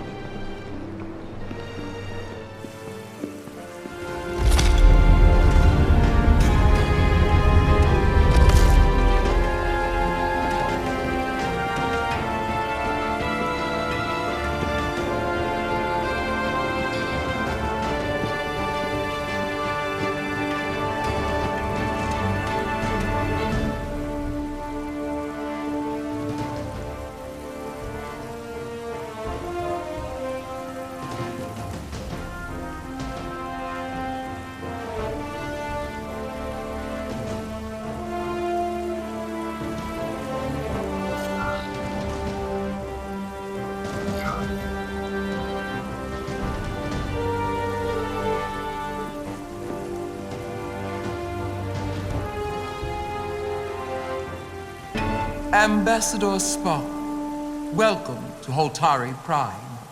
The honor is mine, Your Majesty. That the Federation would send one of their most respected representatives is not only an honor to the Hotari people and their queen, but a recognition of our stature and importance. Let's get on with it, shall we? With all due respect to the Federation and their ambassador, they have no authority here.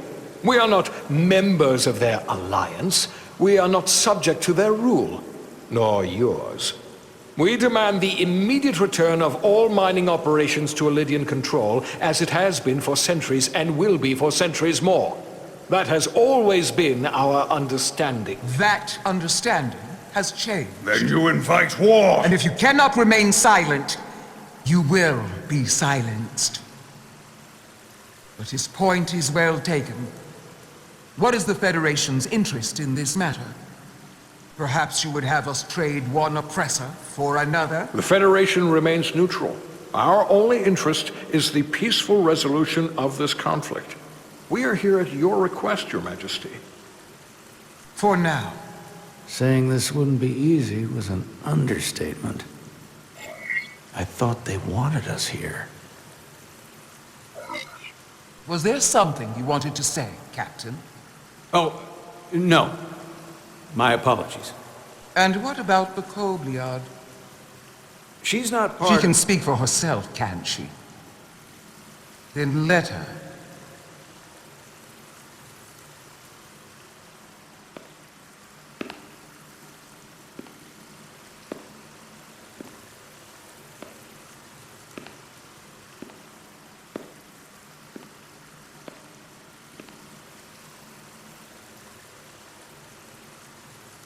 Now then, what is your name? Commander Jara Rydek, Your Majesty. Being a Kobliad, you would know better than anyone. Your people suffered brutal treatment at the hands of the Cardassians. Their injustice towards the Kobliad is as unimaginable as it is unforgivable. Not unlike how we have been treated by the Elidians. As much as they'd have you believe they are the victims here, remember it was the Hotari who attacked us. Hundreds of innocent Elidians were slaughtered without mercy in those mines. The blood is on their hands, not ours! Quiet! If after all the Kobliad suffered, you finally had the chance to right that wrong, to get out from under their control, would you take it? Or would you negotiate a peace?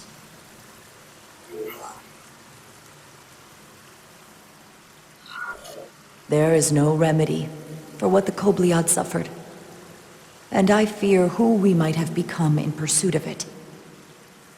There is no justice if the oppressed become the oppressor. So I would willingly accept a peaceful resolution if it were offered. That is the real opportunity. Perhaps, Commander Rydek. Perhaps. Unfortunately, that was not the case, was it? No, it was not. Peace is often elusive to those who need it most. The Federation is the most powerful, most advanced alliance in the galaxy. It's widely known we have an abundance of dilithium in our mines. And it's in your interest to secure a steady supply. Your Majesty, if I may. Ambassador Spock would have us believe you're here as a neutral party in the interest of peace.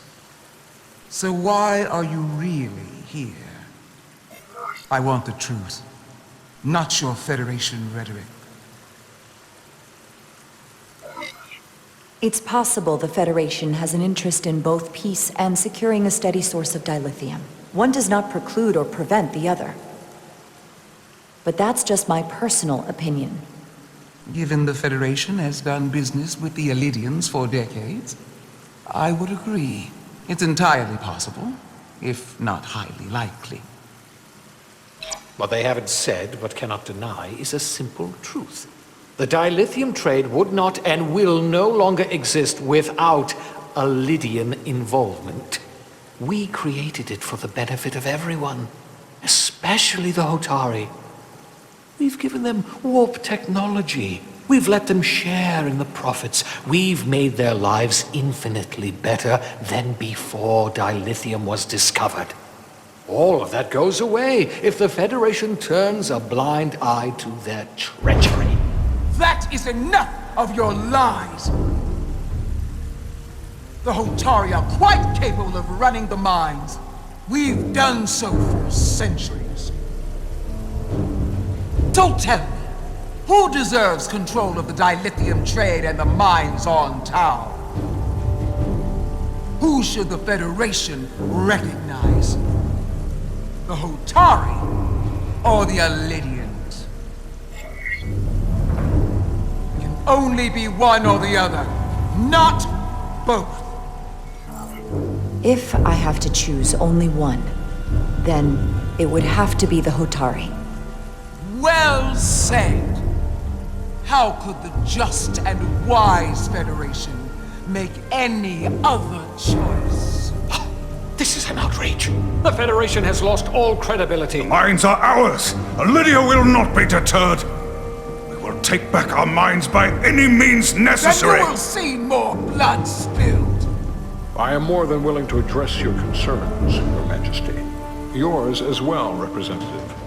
But I suggest we could have a more productive conversation with a smaller group.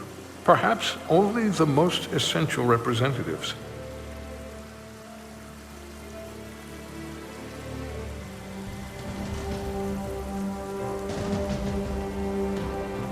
I suppose there is some sense to that.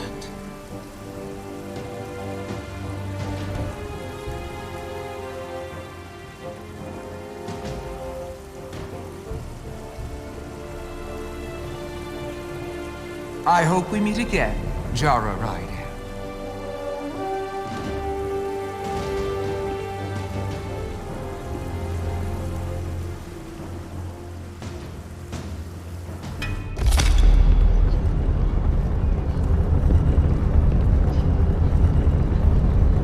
Spock and I will cover everything on the diplomatic front. You make nice with the locals and see if you can get some answers. We need to find out why the Hotari are so willing to risk war. What happened in those mines?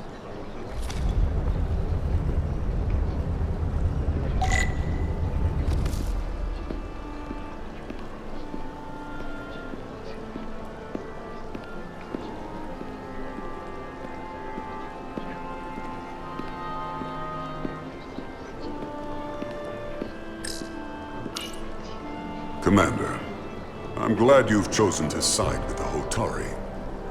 I knew the Federation would see through the Elydians' baseless claims and protect the interests of my people. The Hotari have suffered enough at the hands of the Elydians. I couldn't agree more. I assume you were there the day the mines were seized from the Elydians. Not seized. Reclaimed. And restored to their rightful owners. Yes, I was there. We had to be decisive. Before the Elydians could even realize their worst nightmares upon them. I'm curious why the Elydians haven't fought back. They have the ability to retake the mines anytime they want. Ability is one thing. Courage is another. The Elydians know any hostile action on their part will not end well. They respect one thing above all else, and that is force. The greater the force, the more certain the outcome. Any talk of making peace is just that, and worth little without the strength to secure it. Which makes me wonder about your ship, the Resolute. Undoubtedly the Federation's finest warship. Ready to contend with anything the Elydians might have in store. Or is that not true? Maybe I've misjudged it. It wasn't designed as a warship. More for scientific research and exploration. But the Federation must have ships designed for war. Technically, they're Starfleet ships representing the Federation. But yes. I see. Sidron. A pleasure meeting you, Commander.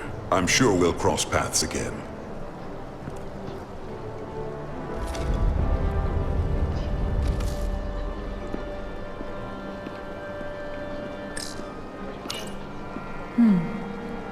Soothing.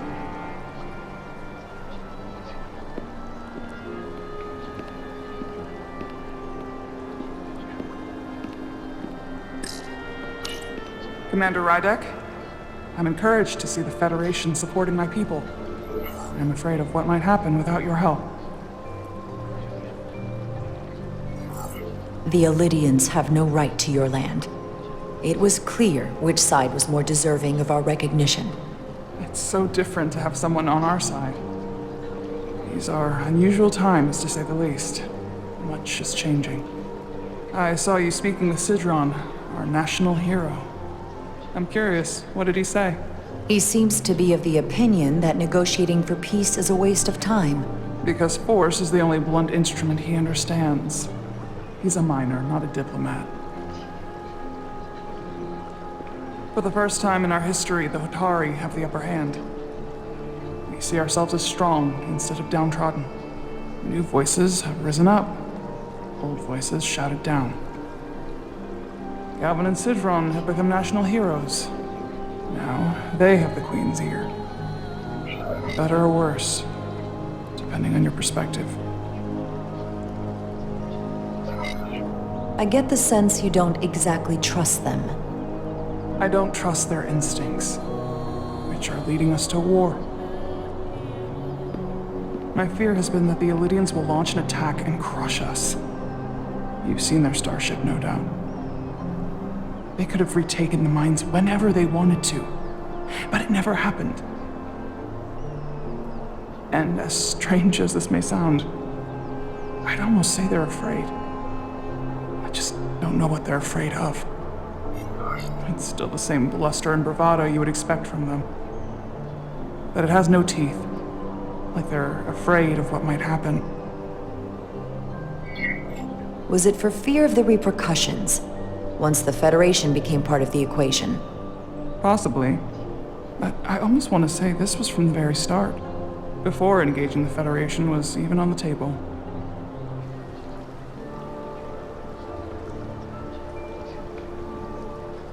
Since the day of the revolt, Galvin has seized control of the mines and restricted all access. No one's allowed without his personal authorization. And they've taken over a section of the palace with just as much secrecy and security. I'm told it could be something they brought back from the mines.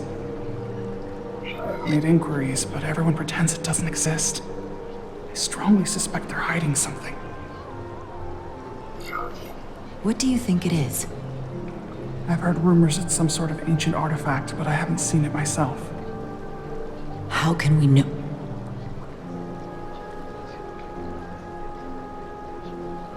I'd better see what's happening. Do you think you can find out what they're hiding? I need to see proof of something before I can make my case to the Federation.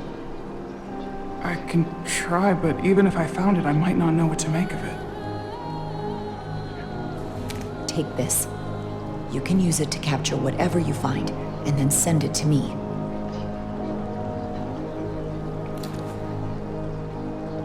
Thank you. I will let you know what I find. And I look forward to our meeting again.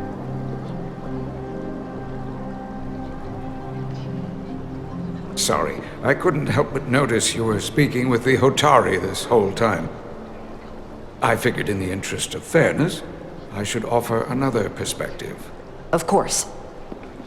I'm probably not telling you anything you don't already know, but these negotiations rely on the Federation's neutrality, as does any hope you might have for a supply of dilithium in the future. So, why you would choose to side with the Hotari escapes me. Without Elydian involvement, there is no dilithium trade. But clearly, you weren't aware. Of all my concerns, dilithium is not one of them. I could care less about securing a supply, now or in the future. I'd be curious to know if the rest of the Federation shares your indifference. Major Salit Arminta, Special Attaché, Elydian Armed Forces. Pleasure to meet you, Commander. I have my issues with the Hotari, but I have to give them some credit. They know how to seize an opportunity. Inciting an uprising the same day as a massive, once-in-a-lifetime ion storm. Our assumption was that this storm was just an anomaly. Yes, a very convenient anomaly. At least that was what we were told. Of course, I wasn't there. But who am I to say otherwise? Something tells me there's more to the story. So what really happened? Well, the official story is that it was the storm that enabled the revolt. How else do a bunch of unarmed, unorganized miners seize control of an entire moon, much less thousands of mines? But I've talked to people who were there. They tell a different story. They say they're lucky to have escaped with their lives, that it was more than just the storm, that somehow the miners were able to harness the energy from the storm. I know it sounds crazy. I'm not even sure I believe it myself. But that's what they said. You just answered your own question. How do a group of miners do something that in theory can't be done? That's how. Harnessing the storm. But even if it's true, how does that even happen? You tell me. If you'll excuse me, Commander Ryder.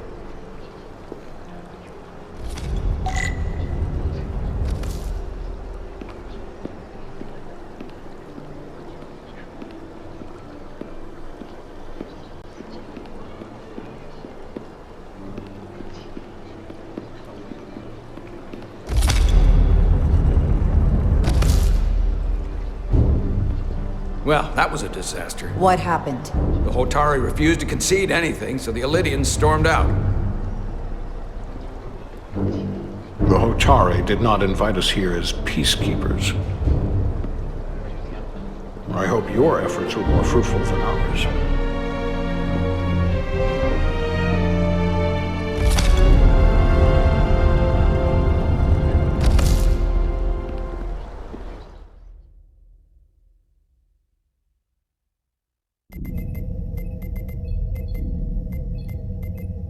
Gravitational harmonics failing to resolve. Warp bubble stability degrading. Increase output to maximum. Increasing warp output to maximum. It's happening again.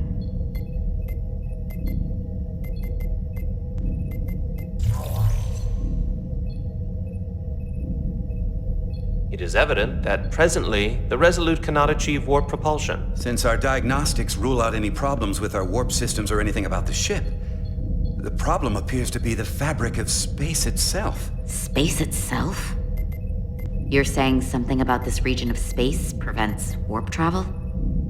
Prevents it, or can't sustain it. However improbable, that appears to be the case. We need to know more. Otherwise, it'll be an extended stay in the Hotari system. The storm didn't stop us from leaving space dock and traveling here. But could it still be causing this interference with warp travel? We must follow sound investigatory principles. Do not let an assumed conclusion drive your analysis. Sometimes we need a little inspired thinking, Mr. Chovak. Captain Solano is on his way back from the negotiations, and I want to have some answers for him when he gets here. Indeed. Given the facts at hand, we may be able to deploy subspace probes around the ship to construct a clearer picture of the phenomenon. Around the ship. I'll prep a shuttle.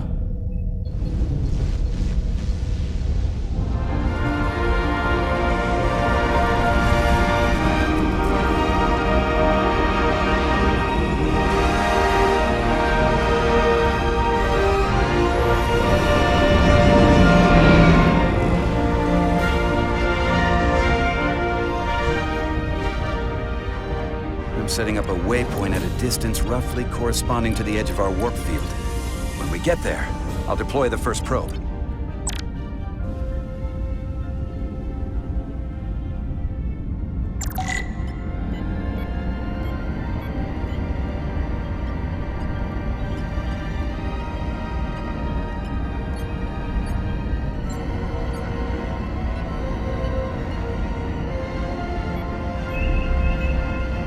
Commander Westbrook, the Resolute systems are calibrated to receive the probe's readings. They're standing by to reproduce the warp field collapse after the first probe is deployed.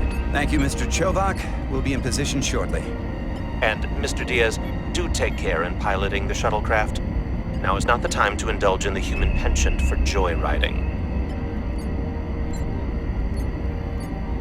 Chovak probably isn't such a fun guy to work for, huh?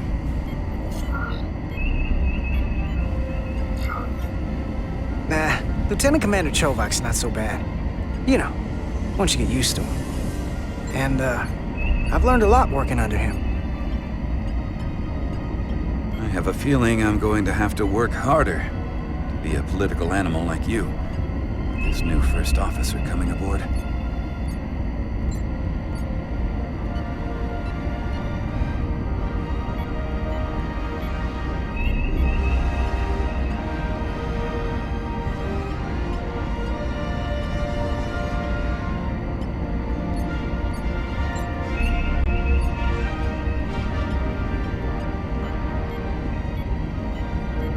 This is far enough.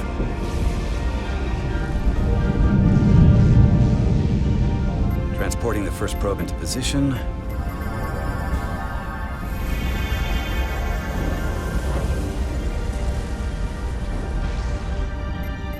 Westbrook here.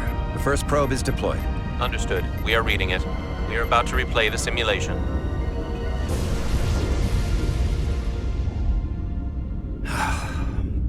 Problem? I'm just not getting any traction with her. Commander Rydek. She rejected my plan to use a deflector pulse against the storm surge. She didn't listen to me when you were out on the hull and I was trying to make it safer for you. I'm not saying there's anything wrong with the new XO. I'm sure she's a fine officer, even if we don't see eye to eye. But she didn't go through what the rest of us did. You know that. And it's hard to figure out why she'd be the one Solano chose instead of, well, one of us. I've heard some good things. You should at least give her a chance. I'll take that under advisement. Test is running. Warp field collapse in 3, 2, 1, mark.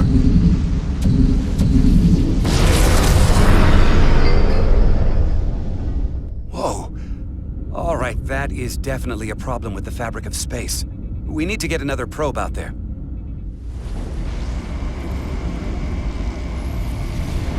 With 2 points of data, the Resolute and the probe, we've managed to get an interference pattern. I'm setting a waypoint to a particularly strong area of interference. We'll deploy the second probe there.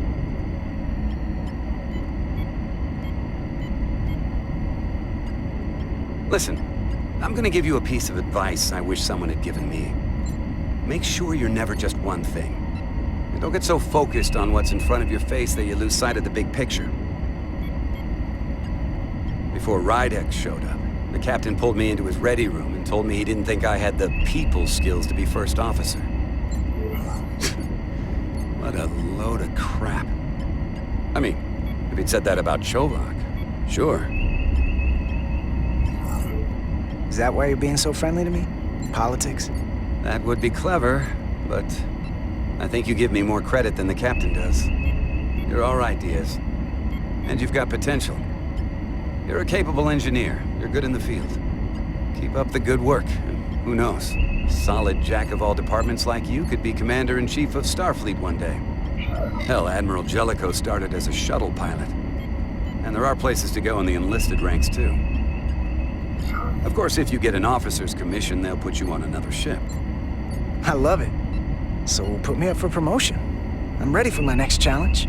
Well, I think you're going to have to prove that to your boss, Chovak, first. He's the one who has to put you up for consideration. If I were first officer, it would be different. Well, then I'll just have to change Commander Chovak's mind. I'll work hard and better, and he won't be able to ignore it. You've got grit. I'll give you that.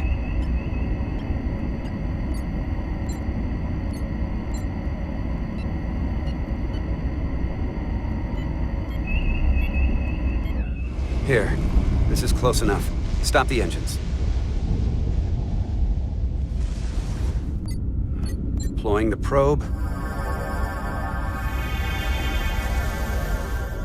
Westbrook to Commander Chovak. We're ready for another sampling of data. Very good. Running the simulation again. Warp field collapse in 3, 2, 1, mark. There it is again. I saw it.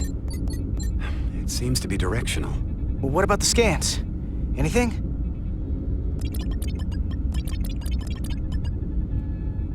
Here's the readings in relation to our local space. We've got the Resolute, Otari Prime, and the probes. All this interference is overloading the sensor buffers. We're gonna have to triangulate the sensors manually.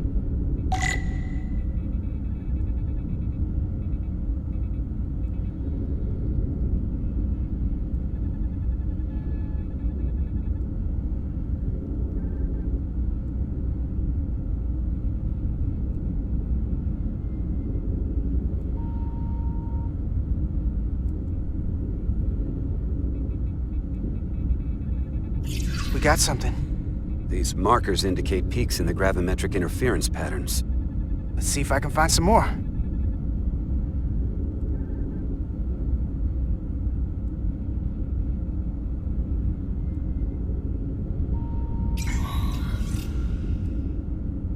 Hold up. This is coming from the moon. A beam that blocks warp travel. Aimed right at us. Someone is doing this intentionally. I don't know how they're doing it. This is like nothing I've ever seen. We're under attack and we didn't even know it. We need to stop them. Unplug whatever it is they're hitting us with. Now, look here. It's current readings of the ion storm. These concentrations, they line up with the interference pattern. The storm and this beam, they're coming from the same place. Carter, whatever petty local conflict brought us here, it's just a small part of something much bigger.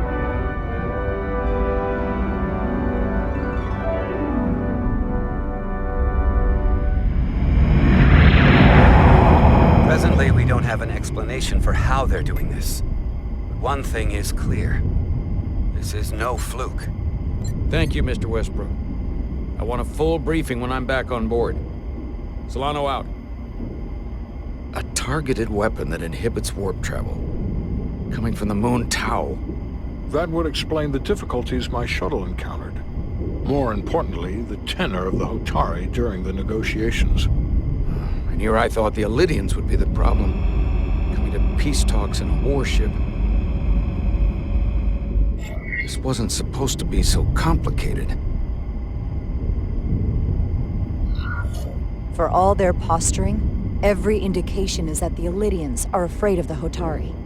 They didn't bring their warship as a threat. They brought it because they're scared. From everything we witnessed, I would say that is highly likely. But what are they afraid of? Tylus, the Hotari representative, said she thought they found something in the mines.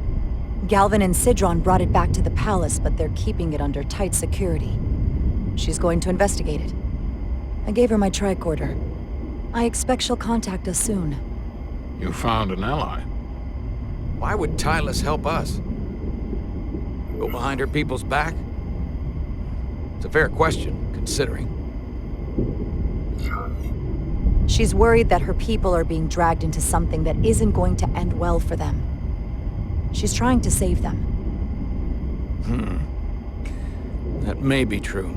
She's certainly more likely to help than the other Hotari we've met. That raises another question. Specifically, what do the other Hotari have to gain in bringing us here, only to make this hostile maneuver against us? There must be some motivation. Unless they changed their minds between when they asked and when we got here. Given their indifference to the negotiations, and what we now know about this warp-disrupting weapon, it's almost as if they want to start a war. And Sidron was convinced the only thing the Elydians respect is force. I would say he's right about that. But at least they know when to hold back. But that does not explain why they would turn their aggressions against us. I don't think the Elydians know what's really down on that moon either. Major Armintas said the revolt defied explanation. That the Hotari miners somehow harness the energy of the storm. Harness the energy of the storm? Doing that is beyond even our capabilities. So is a weapon that disrupts warp travel. There have been civilizations and entities, both past and present, far more technologically advanced than the Federation. The Elydians and Hotari don't fall into that category. But that is all the more reason to investigate further. Commander Rydek, sorry to interrupt. We've received an urgent call from Hotari. The Queen's advisor, Tylus, has asked to speak with you. Put her through.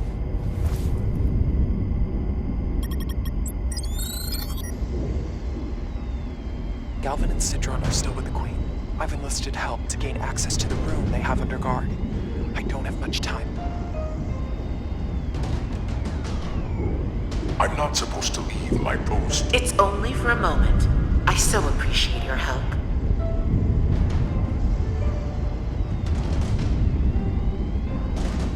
I found something. I'm sending you a scan.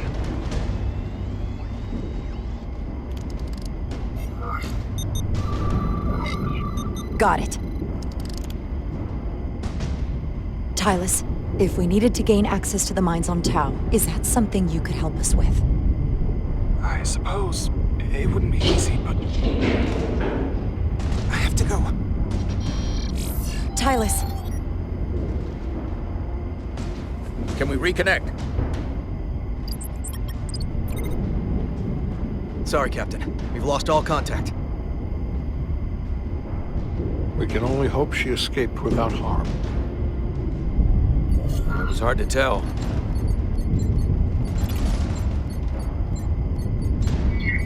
Tylus wouldn't have offered to help if she didn't know what she was doing. That's a lot of faith in someone we barely know. Let's see the scan of whatever the hell that was.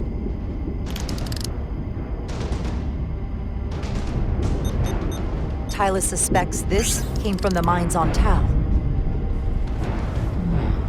It appears to be of ancient origin, but the markings are unfamiliar. We can run a full analysis when we get back to the Resolute.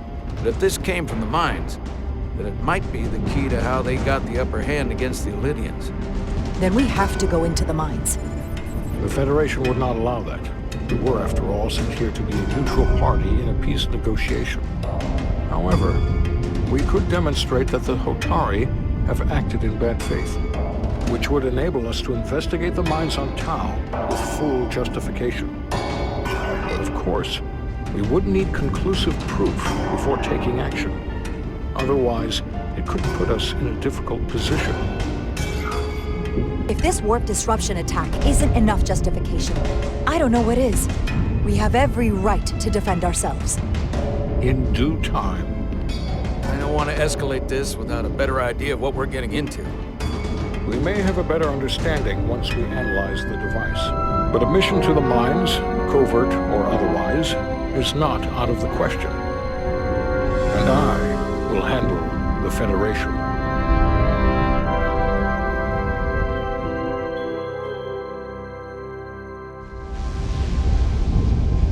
As I was telling Carter, I want all the data I can get on this warp problem.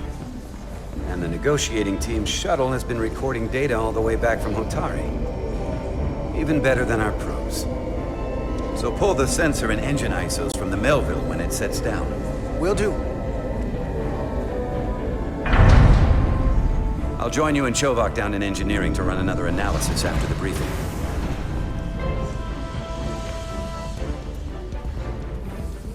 I didn't like this warp problem when we thought it was some astronomical anomaly. And I like it a hell of a lot less now that we know someone is doing it to us. How does it work? What do we even do about it? What do you say we pull these chips and find out? Took some damage on the way.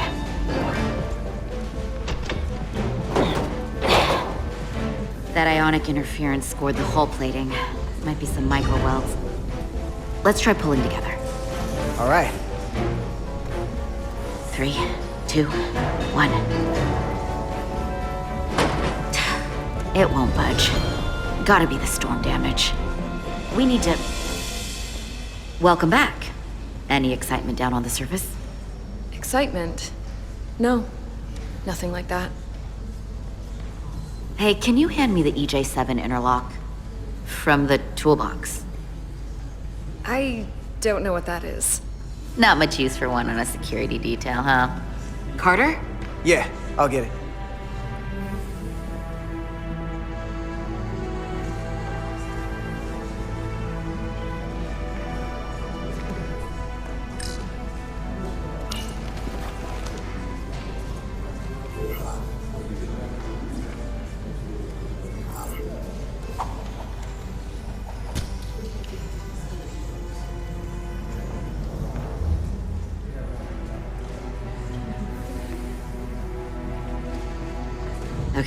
I'll apply pressure while you decouple the panel.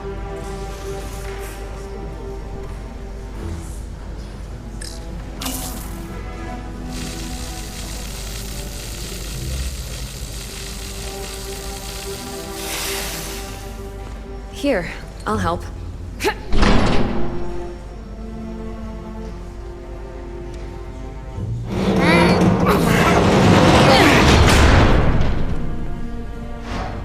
We've got this. Open up and say ah. Thanks for the hand. We have to get these isolinear chips down to engineering. No problem. You really know everything about these ships, don't you? The tools, the systems. Like a walking Starfleet technical manual. Well, I wouldn't say everything, but I know my stuff.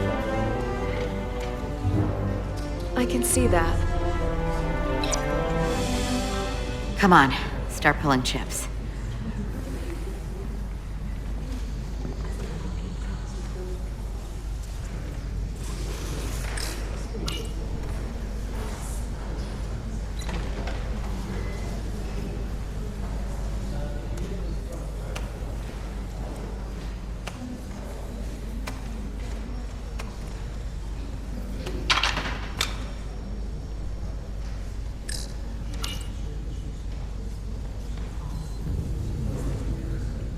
What's this?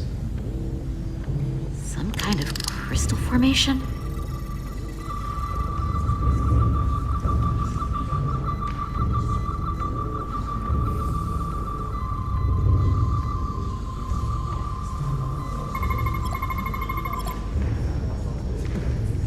Whoa. This substance is a quantized spin crystallization of hydrogen, carbon, and lithium. It's emitting tetrametric pulses at an interval of 3.8422 seconds. Quantized crystallization isn't natural. I mean, it's only theoretical as a means to engineer matter on a subatomic level. What's it doing in there?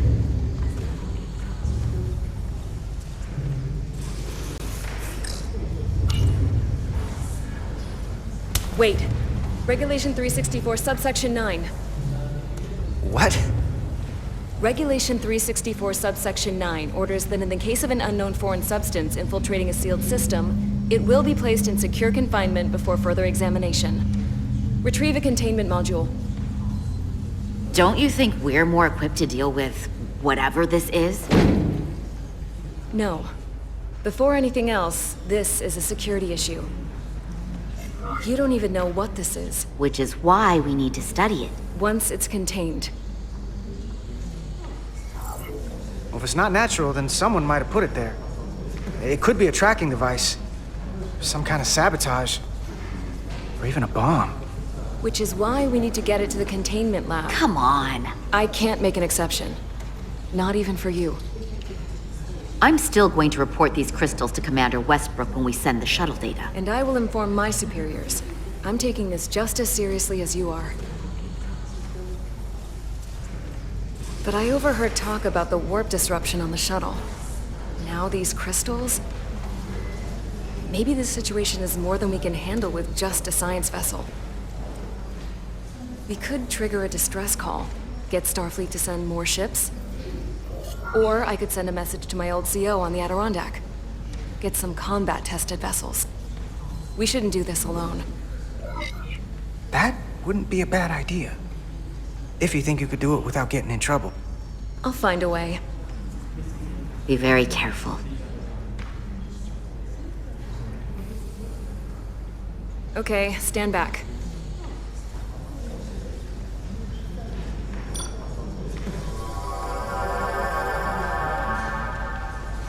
Get this to the containment lab. We'll get it set up for you. I'll let you know when it's safely confined. Oh, we'll be there. Last thing you want is to study this down in main engineering and have it explode next to the warp core.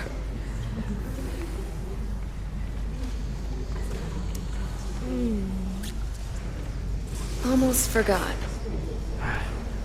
Can't have that. For a second, I thought she'd gone cold on you. Like she might have changed her mind. But I guess this whole situation has her spooked. Maybe she knows more than us? Or it's because this is all happening so fast? But she usually doesn't scare easy. Well, of course she's taking it seriously, but that's her job. If she's on duty, she's got to be on the lookout for danger. Yeah, but talking about sending a distress call on her own? That's going too far. Although, you didn't seem to think so. She was probably just thinking out loud. I'm sure she'll come to her senses. This mission has enough complications stacking up. Now, we'll get through it. You, me, and Miranda too.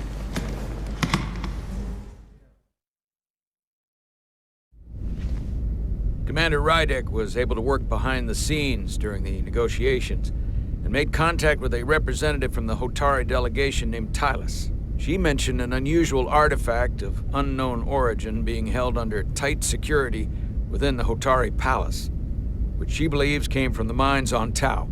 Now, this artifact might have a connection to the revolt, to the storm, and to the warp disruption we now know has been targeted at the Resolute. Commander Rydek, if you want to take it from here. Of course. Tylus managed to infiltrate the heavily guarded location within the palace and sent us these scans using my tricorder. It appears to be some sort of control panel, possibly connected to the warp disruption weapon originating on Tau. Of particular interest is this symbol, which we couldn't identify the origin of. The Federation database has records from a vast number of civilizations. If anyone from Starfleet has come across this before, the system should recognize it. Cross-referencing with Federation records. Displaying symbols from Federation database with a 90% probability of match or higher. Select a symbol to further analyze.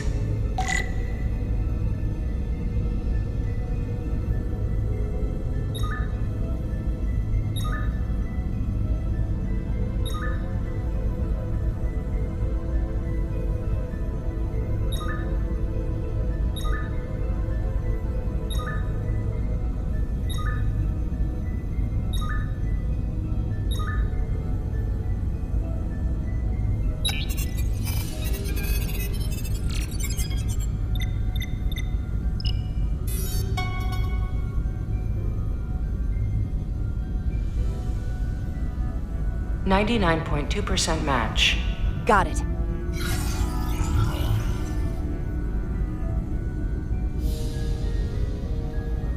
So, what are we looking at?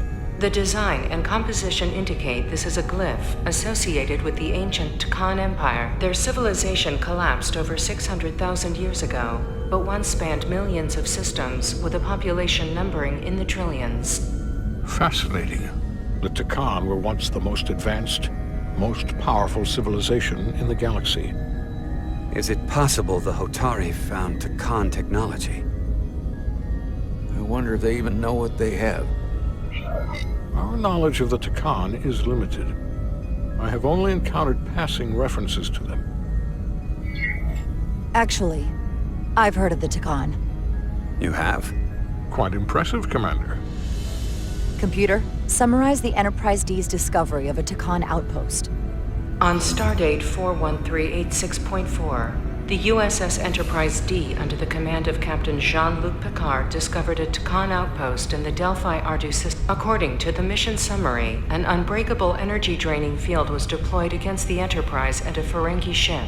The Enterprise was only able to escape after negotiating their release with an entity known as Portal 63, Guardian of the Tkon Empire. Unbreakable energy draining field. It starts to make sense. What else is there? There's a lot here. Let's take it piece by piece. Select the aspect you wish to learn more about. The technology to capture and hold the Federation flagship would have to be unbelievably powerful. Computer, what else can you tell us about the energy-draining field the Tkon used? The Enterprise D was unable to break free on its own. The precise nature of the technology was never fully understood. Only that the crystalline technology used was beyond the comprehension of then-current Starfleet science. The engineering team found a quantized spin crystal formation in the shuttle you took to Hotari. They registered tetrametric radiation coming from it. We have Takan technology on board right now? We might. I'll run a full analysis in the containment lab.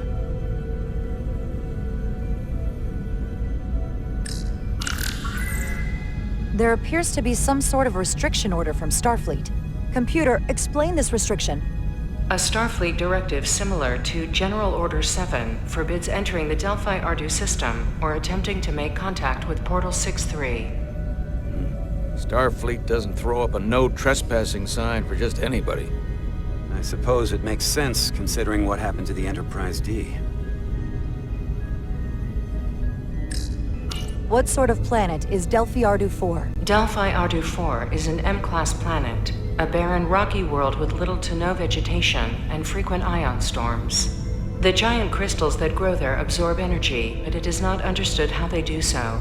The entire Delphi Ardu system, consisting of 11 planets, was considered completely uninhabited until the encounter with Portal 6-3. Frequent ion storms. That can't just be a coincidence.